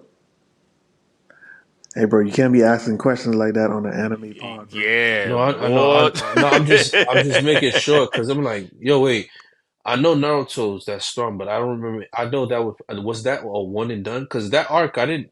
I tuned out that arc, man. I hated that So arc. they kind of off screen nerfed him, where Okay, by the time he's fighting Kaguya, it's like, so technically Naruto that's should what be I was able saying. to fly. That's what I was saying. He can breathe in space apparently, and like Tim said, he has a Sage of Six pass. And then by the time he becomes Hokage, we don't see any of that ever again. Oh, So see, that's what I was. That's what I was like. Is that a one and done thing? Is that them giving him? Yeah, Give me your yeah, energy, yeah, guys. Okay, because yeah. okay. basically when Sasuke and Naruto lost their hands, there are certain things that they lost with that. But then for some reason, Sasuke still has his full arsenal, and Naruto. Oh yeah, I gotta reconnect with the other beasts. They have to give me more of their chakra so I can do their stuff again. And I'm Ooh, like, this is gonna make for a really good like anime specific podcast because I've been seeing a lot of discourse about whether or not Naruto was nerfed or if Naruto and Sasuke are actually on equal terms. And I'm on the side of I think Naruto had to be nerfed so for Sasuke to seem more powerful. To Tim's point, I'm like, how does Sasuke keep everything and Naruto can't do it half of the things he was doing against Kaguya? yeah, because I was like, where's the truth seeker balls? Where are the? I mean, the only thing that they let him keep was the different forms of Rasengan that he throws at you. But then, of course, that's just for fan favorites. But then, where's the other like? When he was fighting Kaguya, he was using their other jutsu elements. He was using steam to enhance his physical prowess. Where's the lava style?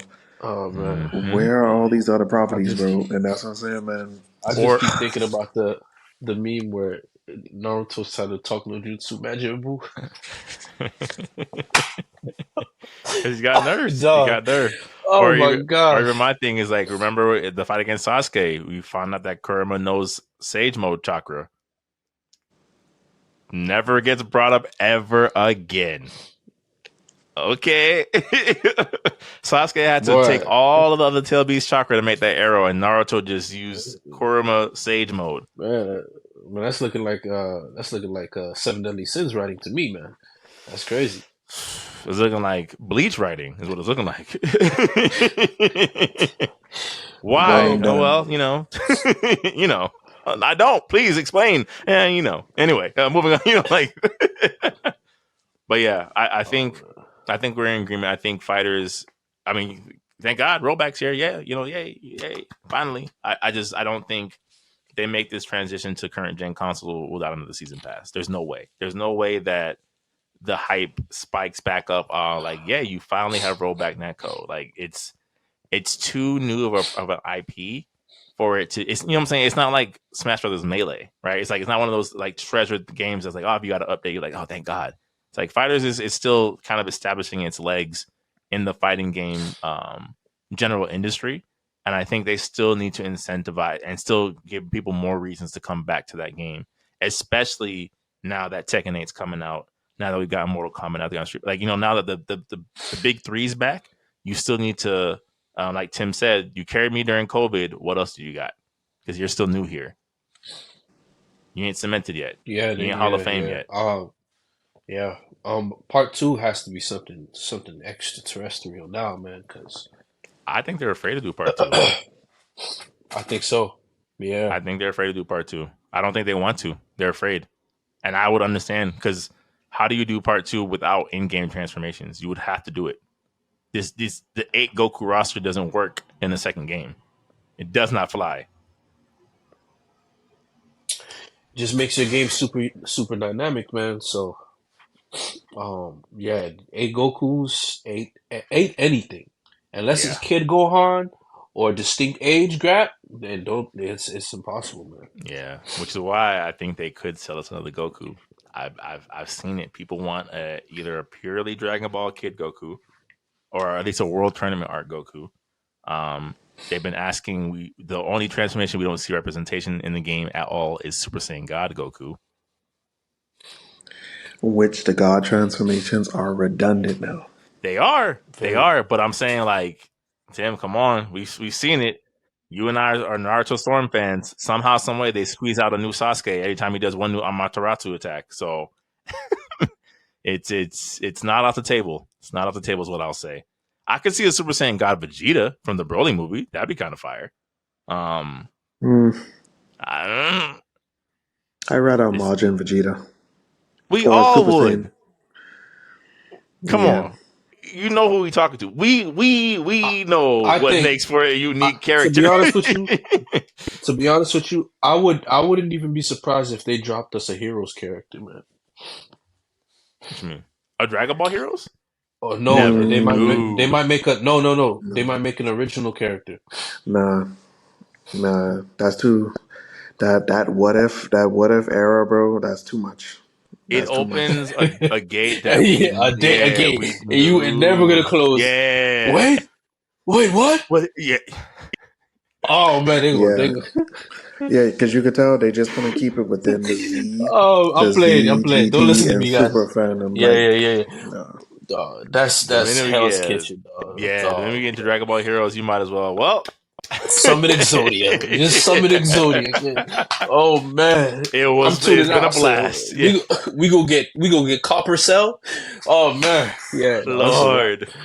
Golden Metal Cooler, Super Saiyan 4 Bardock, Oh my goodness. Super Stop. 18. My You don't, you goodness. don't, we Yeah, don't. you don't want that, bro. And then Go go Golden ahead. Gohan. Yeah, Well, I mean, bro. Gohan's already gold. No, he's entirely gold. Yeah. And they Oh they yeah. they when I tell you they scraping the bucket, the bucket. They released a Vegeta who has regained the evil power up that he's in control of. So he has a blue and black aura now. What does that mean? I don't He's a know. Mishima. That's what that means. He Yeah, a yeah, Mishima. yeah, yeah. Vegeta Like Mishima. it's like Blue Vegeta Darkness Control or some crazy name like that. I'm just like, I do think whew. uh yeah, anyway. All right, guys. Yeah. Forget it. And then I last, think this is good. they do have an opportunity to make new characters specifically for Fighter Z. I think it's a great opportunity Yeah, for I them mean to that's do what we it. got Android 21. That's what we got Android 20. Yeah, and Android I think 21 was a fighter's original. It just yeah, and I depends on think the they should do that. execution. Depends on the They should do execution. that because it gives a freshness and it turns our heads to Fighter Z specifically. Because like, yo, I'm not gonna get this character anyplace else, not in the continuity of the anime, only here. So I think that'll be a wise strategy, and of course execution. But they would have to just make this character stick. Like Mm-hmm. you know, just make a character that's good. It's not. I'm not gonna say it's hard, but you have to be intentional. That's all I'm saying. It's tricky. It's a little tricky. I think Dragon Ball's it's a 40-year-old series, right? There's only so many ideas that you can remix. Where part of the reason why we enjoy Android 21 is because we've honestly all kind of turning a blind eye to some things that don't make sense. Like, why does she have Majin Buu powers? Let's not focus too much on that part. Like let's kind of focus on the other cool things about her. But when you really think about it, like, but why would she have Majin Buu powers? She's an android. Well, technically, she's a bio android like Cell. So apparently, I guess during the Majin Buu fight, whatever Dr. Gero had out there acquired more cells. So they basically took Cell's template, but like she doesn't have none of the Z Fighters forms. But it's Mm-hmm. basically a bio android fused with the Majin Buu cells. So Okay. basically, like she's flesh, Yeah. like gooey type of thing, but like Majin Buu Mm. cells. Okay. Okay. Okay. Or I guess Red Ribbon, the pharmaceutical company, saw the Majin Buu fight and it's Which like, you is know raw. what? We still Which is have raw. Dr. Giro's plans of how he made stuff. Let's get some of those cells. Because remember, like I said, bro, Boo was blowing himself up, constantly Pieces everywhere. regenerating. Yeah. A little piece of putty could have just been there. Okay. So That's fair. That's fair. And then the last quick gaming topic before we move into the anime side of things. Tim, you predicted it. We all predict our own things over these previous pods, but this was the most recent thing that he was joking, and we didn't expect it to come to the light. In the time that Tim has mentioned it in the pod, we've now had a soccer player brought to Fortnite, and recently we've had Eminem the rapper brought to Fortnite. Fellas, thoughts? LeBron James was the first. That content creator pack is on its way. Is that what we talk about? Is that what we saying right now? Yeah, hey man, I already got how I'm gonna look, man. I already drew myself. PewDiePie and coming to a Fortnite near you. Oh, Mr. Pokemon? Beast. Also- Mr. Beast is gonna be the first Mr. one. Beast. Yeah. Mr. Beast. Oh, Mr. Beast is gonna be first. Also, Paul Atreides from Doom and another character is coming to Modern Warfare 3 as a character crossover. What are we doing? Too much. How do we stray so much. far from God's light? Call of Duty. Once I saw Nicki Minaj, dog. Nicki Minaj ain't being able to twerk it as a finisher. Like, yeah, man, we done. Like, Megan Thee Stallion was on She-Hulk twerking CGI booty. It fits the premise of She-Hulk. I Yeah, don't it say did. that I love it, but No, it trust fits the me, premise no. of the show. No, trust me. Like I love that Meg Thee Stallion episode, bro. That was very on brand, and Mm-hmm. people got to realize She-Hulk, like especially like comic wise, has always been a sitcom. So like I felt like a lot of the elements that they had was very on brand. So yeah, of course, Meg Thee Stallion, the current real life events of the case. She's a lawyer. Like it was on brand, bro. Mm-hmm. It was on brand. You can't beat that. Yeah, I think It the was there. internet blew out of proportion, in my opinion. As somebody who Yeah. watched the series to completion, the issues with that series, Meg Thee Stallion clip and the twerking was the least of the issues of that show. Yeah, That was not where the She was problem of the able to- show resided. Like she Tim was said, stronger it than was Hulk very somehow. right. It was very on brand with the show. The latter half of the show is where things are like, this. This is where the real thumbs down comes in. All that other stuff was just jokes. Man, if I played Fortnite, I'd have this skin. Yeah. Yeah, I mean that just takes me back to Eminem show, man, right there, man. So it just makes me laugh, man. Going down as Marshall Mathers, especially Marshall. And they had him battle the actor from Anthony Mackie. Yeah. Yeah. It's Inside the Fortnite world, man. Oh man, Yeah. he can't escape. It's done. He's done now. Yeah. Which means it's like this is just how the gates open at this point, right? It's like you said, it's Eminem. Who knows what happens if they get the Taylor Swift package to Fortnite? My gosh, don't say that. Why not? I heard she's the only person that could rival Beyonce in fans, probably. Why not?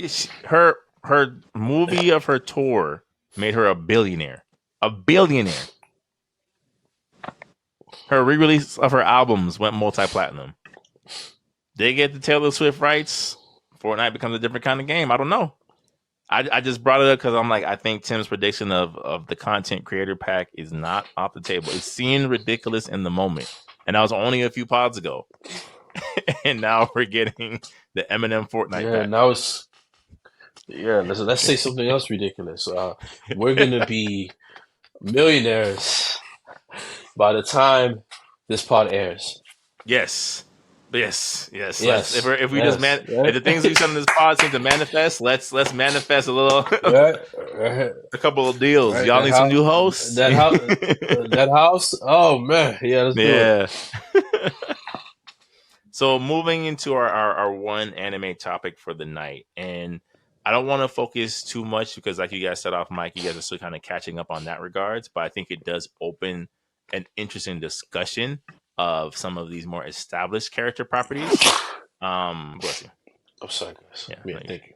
Yeah, it does open a door to some of these more established anime properties, right? We've seen that the Jujutsu Kaisen, Shibuya incident segment of the arcs is starting to slowly come to a close. We've had these, the usual fanfare of their clipping up top tier animation parts from these episodes, and like I've said to you guys before in previous pods, Itadori's cursed spirit that possesses his body, Sukuna, is just going wild in the streets. Everyone loves his design. Everyone loves his abilities. This, that, and the third.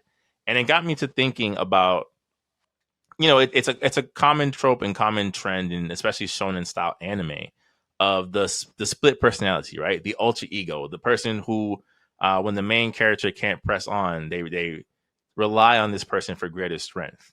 And I want to say, unless you guys can think of a different example, that the first step into that for us was Yu-Gi-Oh, right? It was literally the premise of the series.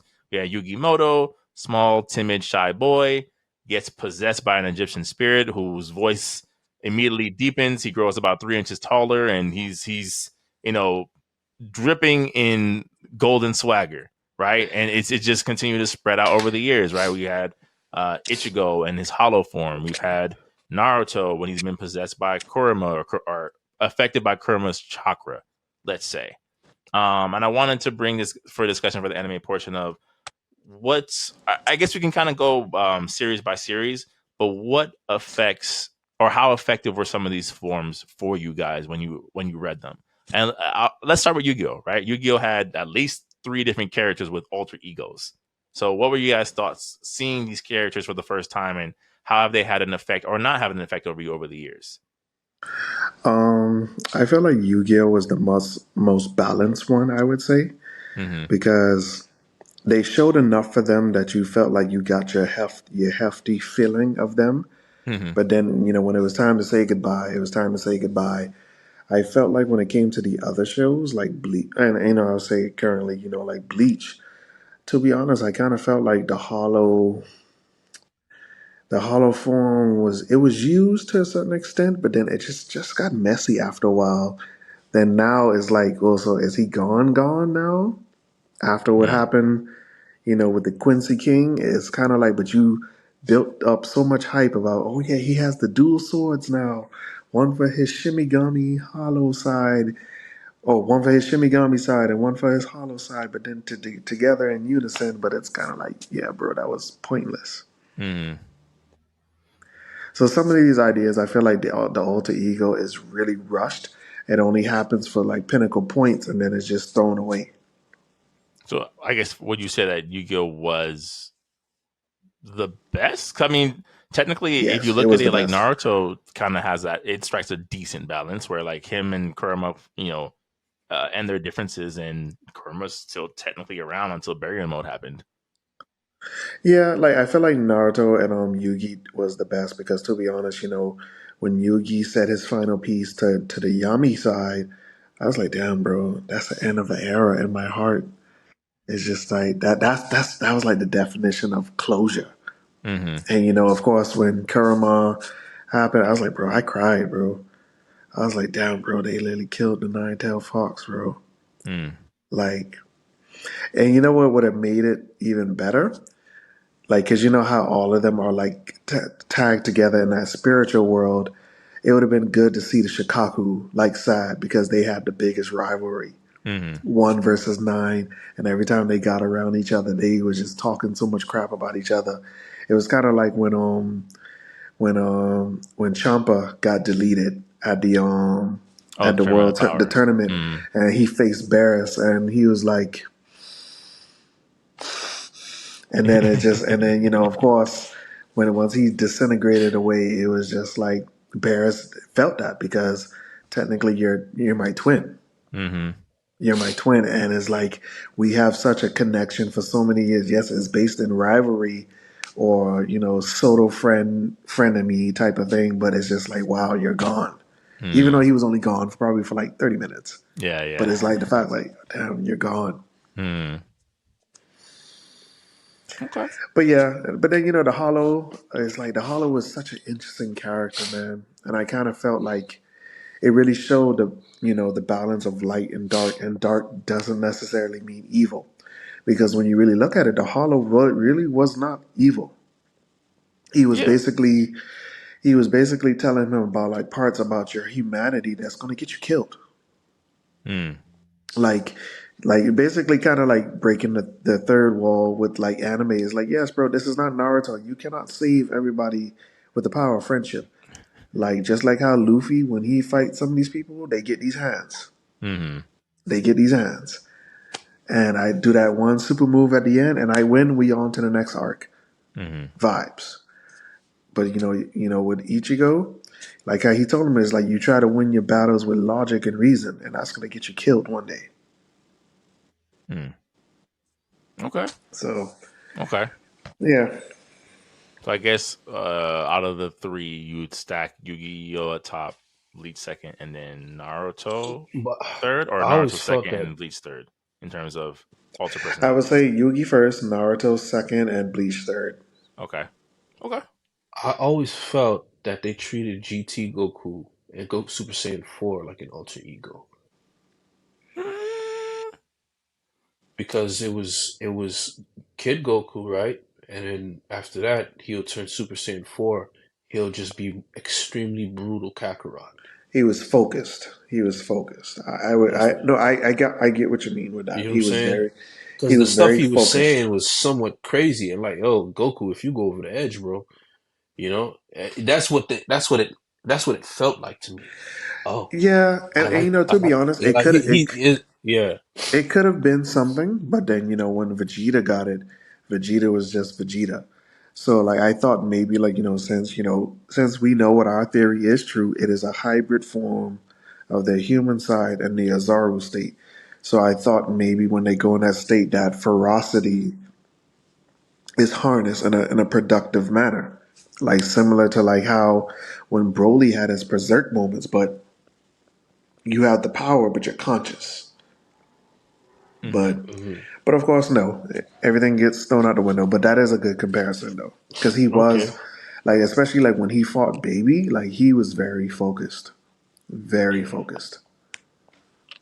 all right. That's what I always thought of Super, because he doesn't even look nice. It's Super Saiyan it's 4. the Yeah, highlight around the he eyes. doesn't look nice at all. He got the baboon warning signs like, yo, this is a deadly animal.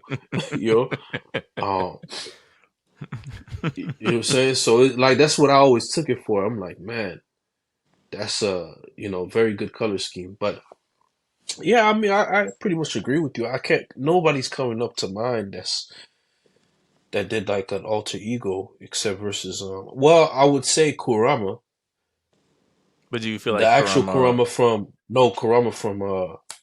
Yu Yu Yu Yu Hakusho? Hakusho. Yeah, Do we, what would you count somebody regaining their old instincts as a alter ego? Because that really was what it was. Like it wasn't him becoming a completely different person. He was kind of regaining what he had put his true away. self. Yeah.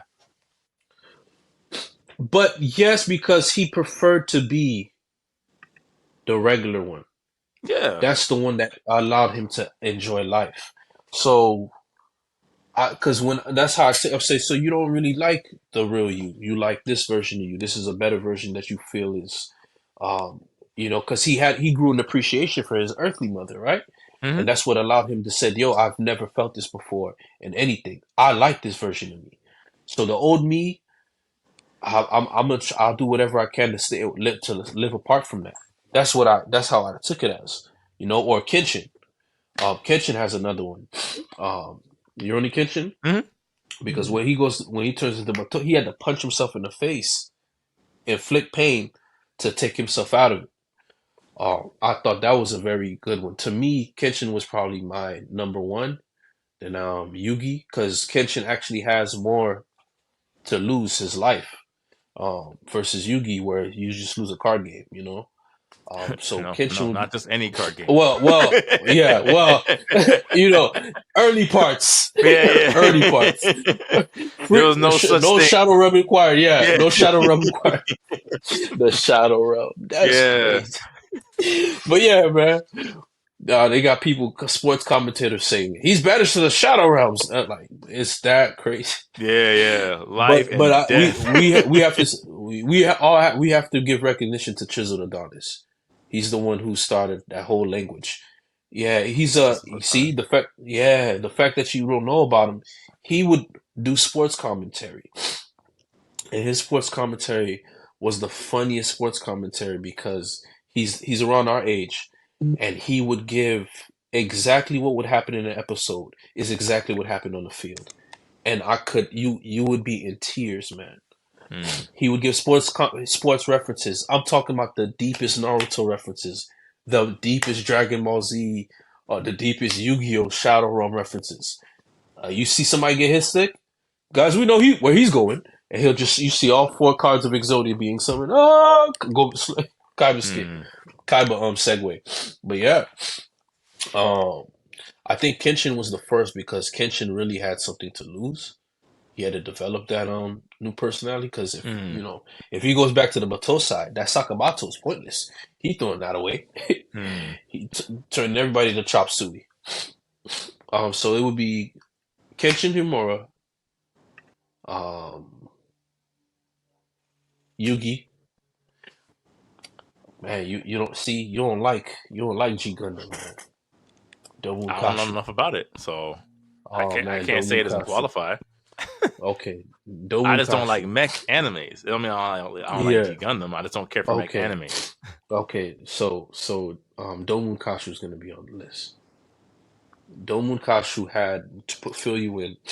He had a rage mode with and that to me was his because some of the lines that he would say during that mode was be like, "Take this, my love, my hate, and all of my sorrow." When you get a chance, go ahead and look at that Tsunami intro for G Gundam, Mm. and you'll see everything. Then he had 3 actually. He had the rage mode, then he had the part where he found inner peace.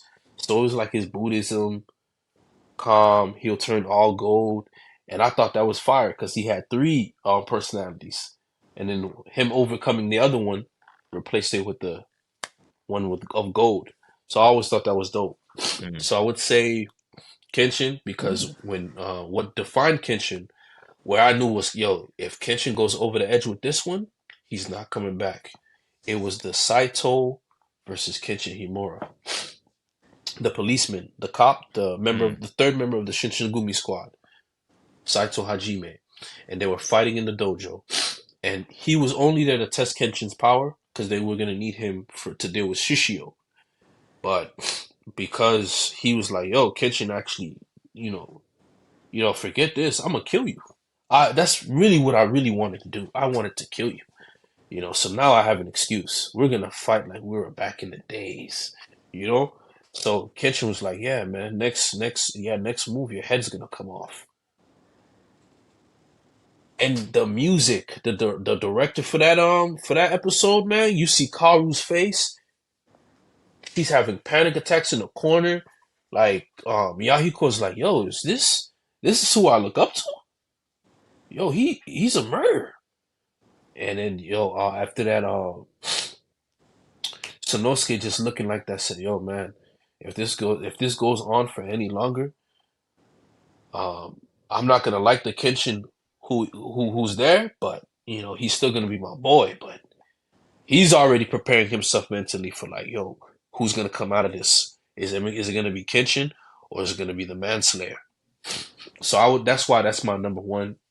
Of course, I know Yugi did kill a couple of teenagers the first episode of Yu-Gi-Oh! Because they ain't never came back. That mind crush. So that 4 number kids 2, swept that right underneath the rug. four, four, He knocked him out. No. Mind right. crushed. You said He killed him. He killed him, boys. That's what made me watch you. I said he killed him. I came from school. I said, "Yo, he killed him." they're vegetables. You say, okay, Yeah. so they're dead. No, he killed it. Once I saw that glass break, I didn't even know what that effect was. I said, "Yo, this man did like broke a reality stone. He was using the reality stone, dog." Hey, killed them boys, bro. Them boys is dead. I was like, yo, he killed him. So that's number 2. Number 3 is Noble because of the he had two personalities to deal with. Two personalities to deal with. One was to reach, and the other one was holding him back. So this was his go-to every time he would fight, because he was looking for his brother and a whole other stuff. So that would be my top 3. Okay. The reason why I don't put Naruto there, because I'm like, Kurama's fighting to take over your body, so it's not like Kurama never gets full control. Or when he did, it was like it was more of no, Naruto, you messed up. You're supposed to have this under control. You're not supposed to start peeling gates. You're not supposed to start peeling the seal. You know better, you know. I don't know. I feel like And an so argument can that's be made why, with him. because it was always a dialogue, right? Because it was like Kurama was like, oh yeah, once you get hit enough, I'm gonna be free. It wasn't something that was a part. It was a part of Naruto, but it was never where like Kurama took fully talking to Pain. It was never Kurama talk jutsu. You know Oh, what I'm because saying? It was Kurama was Naruto. not about that talking. He's about that action. You know what I'm saying? It's But consistent with his that would character. have been more. I'm Yeah, not here. but I'm not that's here just to have like conversations when I get out. I'm not. Or tomorrow, hey, you better duck. Pain, hey, you better. all right. Yo, I'm not. I'm not here to talk.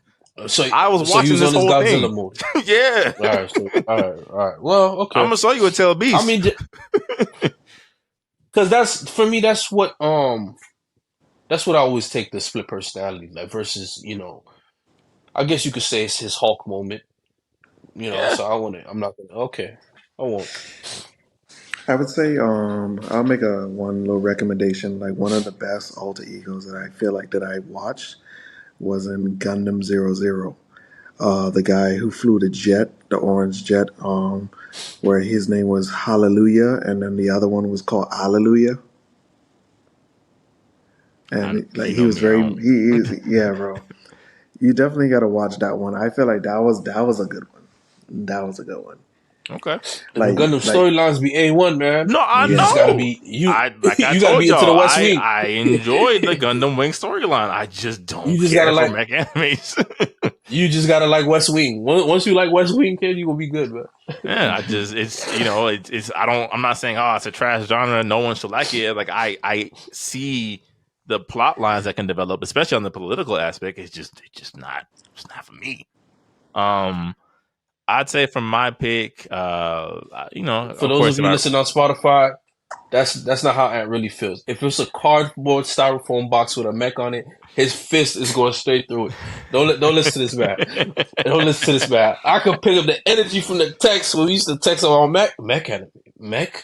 Question, question, question. Mech? Question, Listen, question. when we really go viral, we can have a real deep dive about my Evangelion takes, but we'll see that for a different pod. That's when Oh, the we'll really go community. viral then. Oh, the community. But my picks would probably be I'll still kind of stick to those three of Yu-Gi-Oh, Bleach, and Naruto. Um, with Yu-Gi-Oh being the top pick for me, like I think to Tim's point about Bleach, I think Hollow Ichigo had a lot of potential and nothing ever really happened. Like if you, especially during the Just like Soul with Society everything in arc, like Bleach. he was dropping quotables of just things you're like, man, like I didn't, especially in a battlefield premise about why that would make sense. Like you're trying to do this too much the right way. This is not someone you can talk to. What are you doing? I think in the moments that he would show up, it hit every time until it didn't. Until he became relegated to just the mask, or once he became the for all we know the Vasto Lord against Ukiura.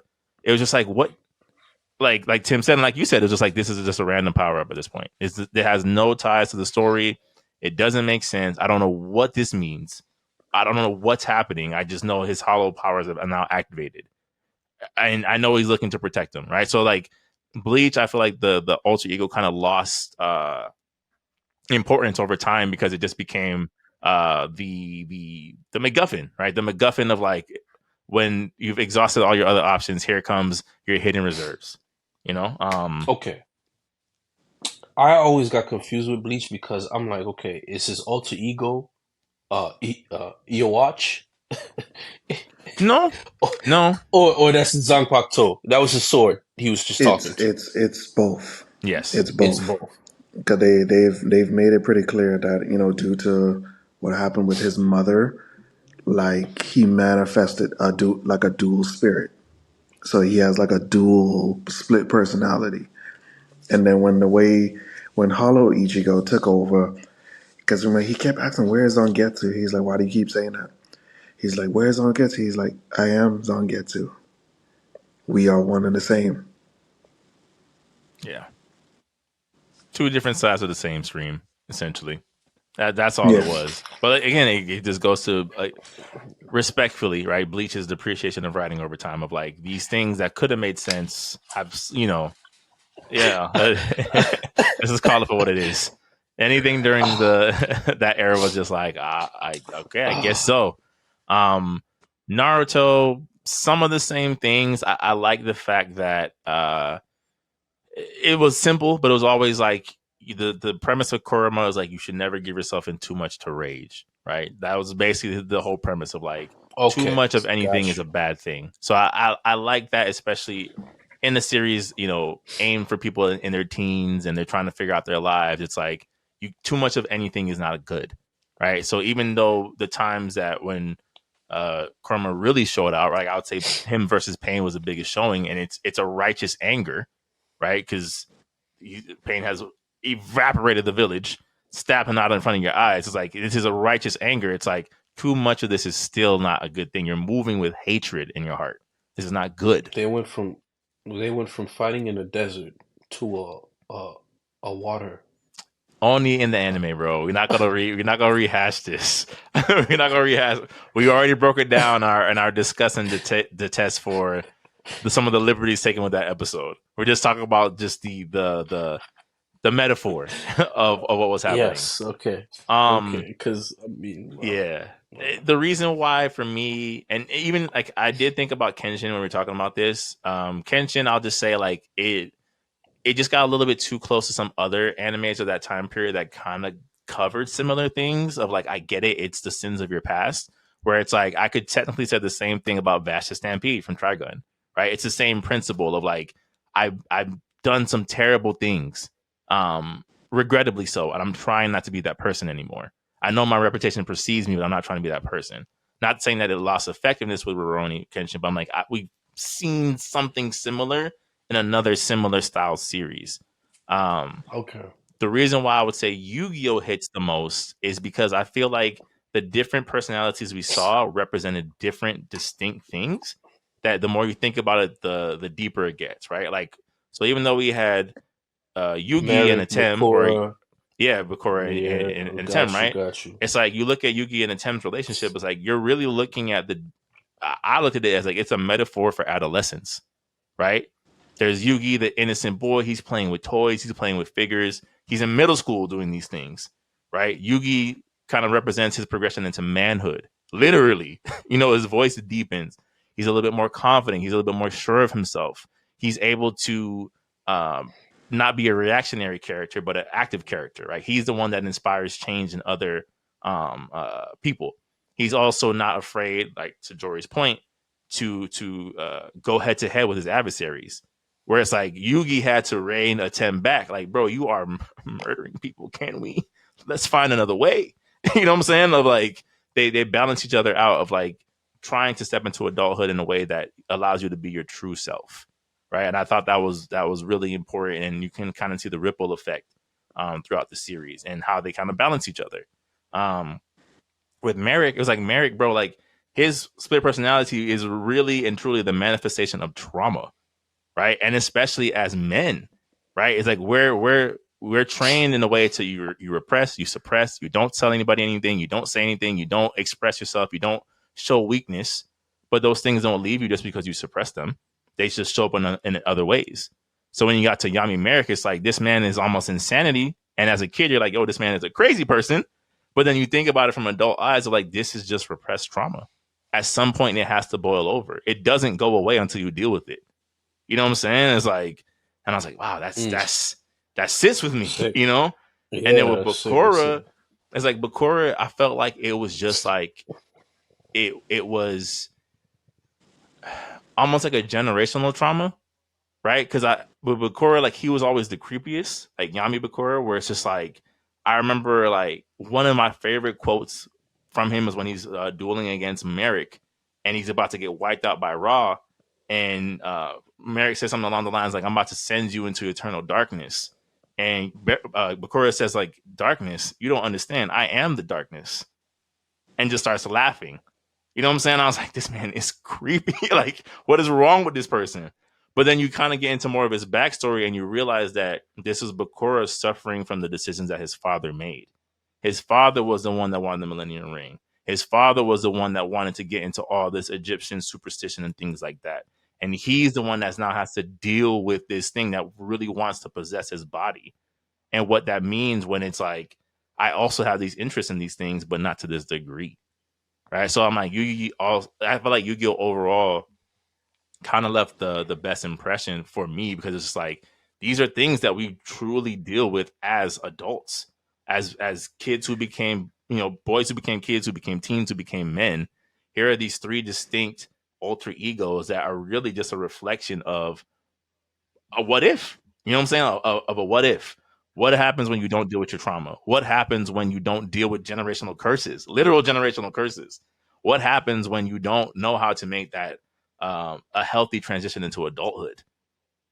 All over a card game, So I was like, man, like, R.I.P. Kazuki Takahashi, you did your thing. Like, Yeah. between the monster designs, between the plot lines, yeah, it seems ridiculous, but he did his thing. He did his thing. So that's kind of where I rank mine.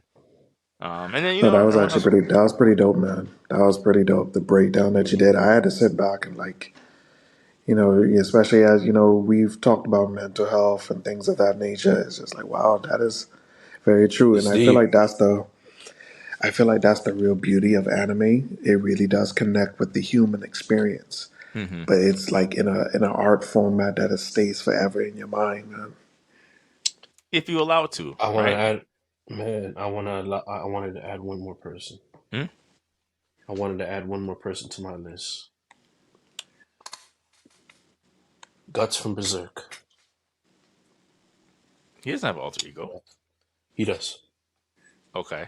It's called the I don't know if you ever seen him in the helmet where Yeah, I it looks like think. a dog. Mm, Yeah. So he does have an alter ego now.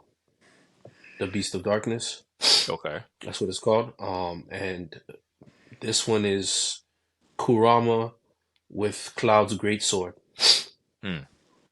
So, but the dog is just on another level though. So with Guts now is so at this part of the story, Guts is finding out who he is, and he now has a solid character. Because it gets to the point to where Griffith, the one with the white hair, the one who looks like Bakura, um, he's unable to lead the army, and they're like, man, Guts. To be honest with you, we find nobody. There's nobody greater than you because you're such a great leader.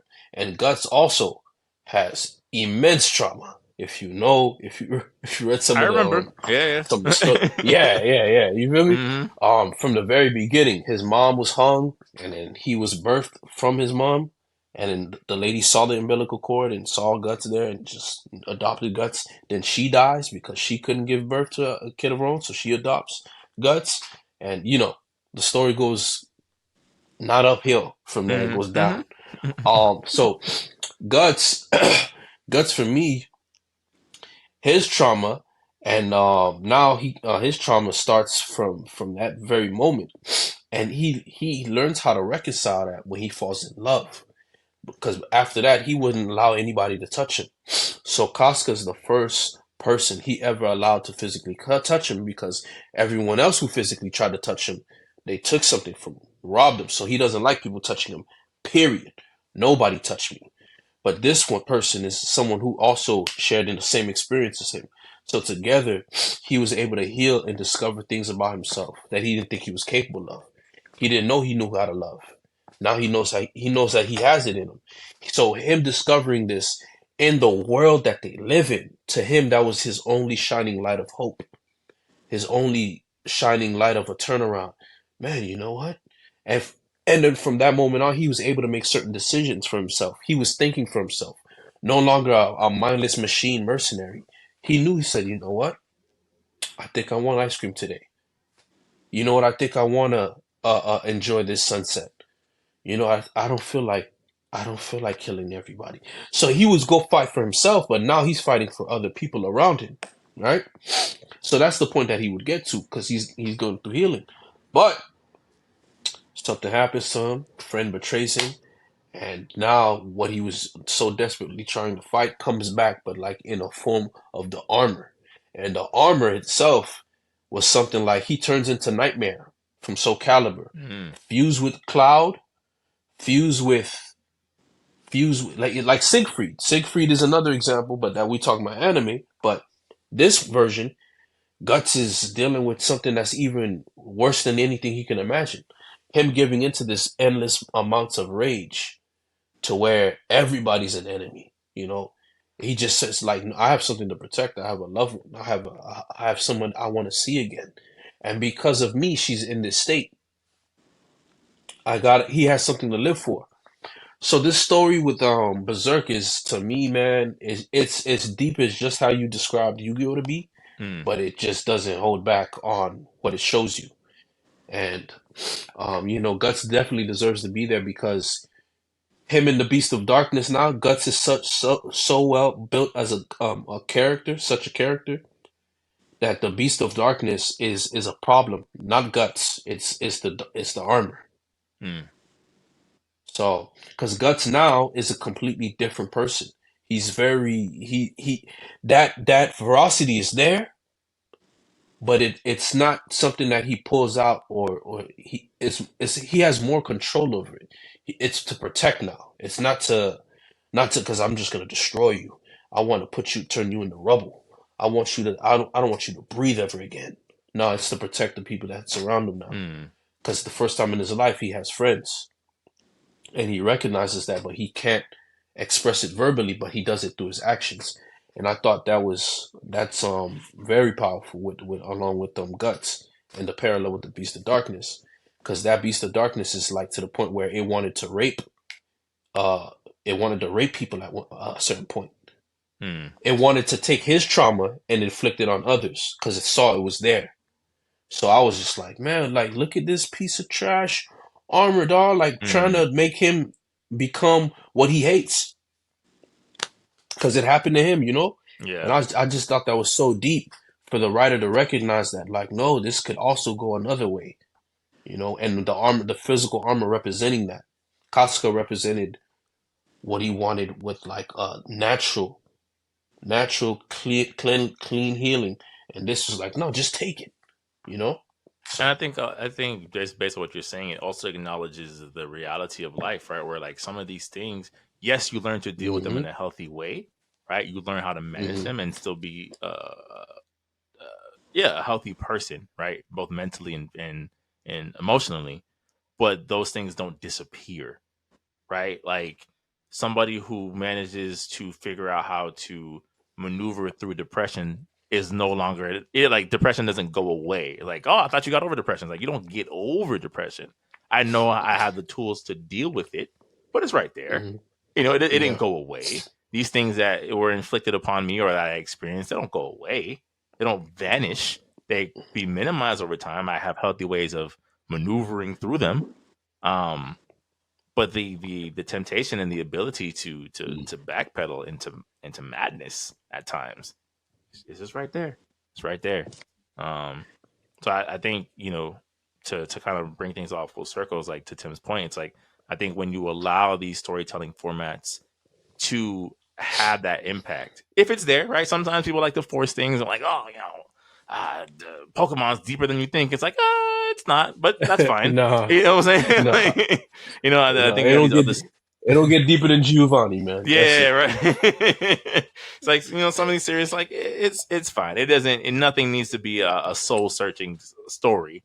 But I think there is that angle of like look deeper than the card game, right? Look deeper than the man with the giant sword and the dog armor. Look deeper than just Across the ex redheaded samurai with the X cross on X on his face. right. Like what got this person to this point, and why is this being told in this medium, right? As opposed to any other, opposed to live action, opposed to a book. Why is it being told in this fantastical world? So yeah, I mean, this is not where I expected to go. I was just like, oh, who's the best alter ego? Who's the coolest? But I think it serves the impact on both levels of like it can be superficial and deeper than that, right? Where it's like, Yeah, he's cool, like Kuruma's cool, Hala Ichigo's cool. You're gonna say something? honorable mention, Squirtle. Squirtle? Yeah. Yeah, Squirtle gang, man. Squirtle gang, The man. Squirtle Squad? Squirtle, Nah, bro. Squirtle squad. Honorable mention, man. Yeah, man. All right, I Honorable think mention, man. Timmy, you have something to add, or I'll conclude with this one, and I know Ant will definitely agree. The part about when certain traumatic events take over to the point where the old you, which is your innocent you, is gone completely. And I would say Jinx from Arcane. When, remember at the end, she had a choice. She was asking her sister, who do you want? Do you want Powder or do you want Jinx? And, due to the scuffle that they had, Jinx was the ideal person that took over, so Powder is no more. And that was a very, very heavy moment, man. And just even how that episode ended, I was like, yo,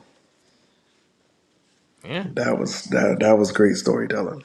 yeah. I you know, I we are all people who grew up on anime, obviously, right? So you're gonna defend it from a lot of different angles, but I think again, the fact that it can't do effective storytelling is a myth, right? Like, oh, these cartoons, what are they talking about? Like, all these animation styles, what are they talking about, right? It's like even Arcane. It's like, again, these things that have happened don't go away. The idea of the person that knew you at 25, right, who now meets you at 30, you could be looking at a completely different person who is the same in name and face only. You don't know what's happened to me in these 5 years. I can't now be Anthony at 25 years old anymore. It's impossible. Too many things have happened. So these things that these bonds that you forge with people upon your life, they change and they reshape, and sometimes they don't survive the cut, literally, right? Where it's like moving on to Arcane season 2, who knows how their relationship and dynamic will be moving forward, because it's just like, they're literally just not the same people anymore. Too many things have happened at this point. Yeah, and she actually said that in her lines. She said, I thought you could love me like how I was before, but I've changed, but I've also realized you've changed too. And that's when she got up and just launched a rocket. And it's just like, yes, I can't even look at you as my sister anymore, who will always be there to protect me. We are now enemies. Yeah. Anime, ladies and gentlemen. I think that could pretty much wrap us up. Tim, I don't know if did you get a chance to watch Pluto yet? Okay, so we'll pause the Pluto conversation until you can join us in the discourse, because maybe you could play a mediator. Because for the listening audience, Juri is a huge fan of Pluto. I not so much. No, for it was. people who are asking, Pluto is on Netflix. It's a mini series about 8 episodes long. We've had some. I enjoyed it, man. I enjoyed it. It was. I was in the mood for. I didn't want to. I wasn't expecting a high action anime, and at the time, and I was pretty much in the mood for something with a story, something more like a borderline Miyazaki film, where it's just let me just enjoy the ride. Let me just enjoy this murder mystery, and it was dope. I liked it. I think where people say it was boring, I'm trying to understand. Like, what are you talking about? It's dialogue driven. It's very storyline driven, and then the animation was fire. The animation was fire. And when they did have action, the action was great. I think one of my favorite stories, because the thing is, Each of Well, the hold on. robots. Speak very generally. We're Yeah, gonna wait for okay, Tim to. yeah, yeah.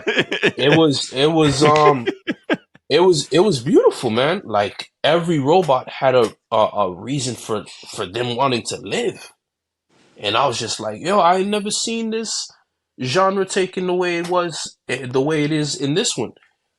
And I don't know. I don't know if it was an alignment of the stars. I really liked it. And there's other people that can go in a lot deeper on the topic as to why Mhm. it's a very good it's a good book, because that's the guy who made Devilman. Really? Yeah, he made Astro Boy, he made Cyborg 009, and it's the same guy who made Devilman. Mm. So, or I think it's the guy who made Monster. There's an anime out there that had an anime adaptation, but they're saying this is one of the greatest mangas ever written. It's better than Death Note, all of Death Note combined. It's called Monster. Yeah, it keeps coming up. I haven't yet to they. I'm gonna start buying the manga to read it, but they say, yo, it's JoJo's Bizarre Adventure season 4 times 20 with Kira, Okay. Hmm. something along those lines.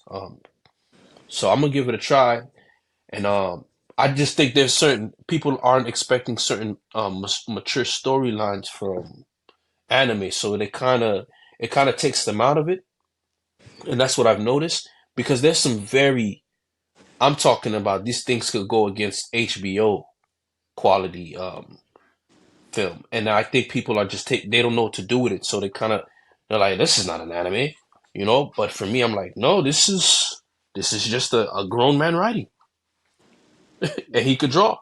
What I'll You know, say. he's not doing. Yeah. Yeah, what I'll say before we wrap it up, 'cause like I said, I do want us all three to be able to get into the discourse about it. I will say, like I said in the chat, I think Pluto does a much better job with character motivation, and character backstory than story execution. That's what I'll say. Hmm. I love the characters, all the characters. Like you said, the robots, what made Hmm. them unique, fire, fire, fire. But some of that execution, I'm like, I just felt like there was certain quirkiness, or certain things. There was just certain elements on again, without doing too much of a spoiler, where I'm like, it felt like it was getting in its own way. That's the best way I could put it. Okay. And once Tim watches it, I'll really kind of like explain it. But I'm like, it just certain times where I'm like, if you had just kind of like really let this go, I would have been completely on board. Okay. That's what I'll say. But I love, for Pluto, I love the characters, the animation. Like you said, Hmm. it's A1 from episode 1 to episode 8, fire. Some of the concepts, fire. It's just the storyline execution. I was like, Okay. especially when a certain robot dies. I'm like, we could have wrapped this series up from here. To be honest with you, I don't care about any of them as much as I cared about Buddy. So, Yeah. Okay. Yeah. like, and that's what I'll say about that. But yeah, all right, fellas. This has been another episode of the Gamer Podcast. I'm gonna get us up on out of here. For those who are watching, listening, liking, subscribing, thank you guys so much for your continued support. You know, we're in this for the long game. I've noticed the subscriber count slowly but surely increasing on YouTube. The views will come, the commentary will come. But thank you guys for taking the time to listen to us. Once again, I am Antonius the Gamer. This is Super SSS Rank and Mikkel Smith, and we are the Gamer Podcast. Till next time. All right.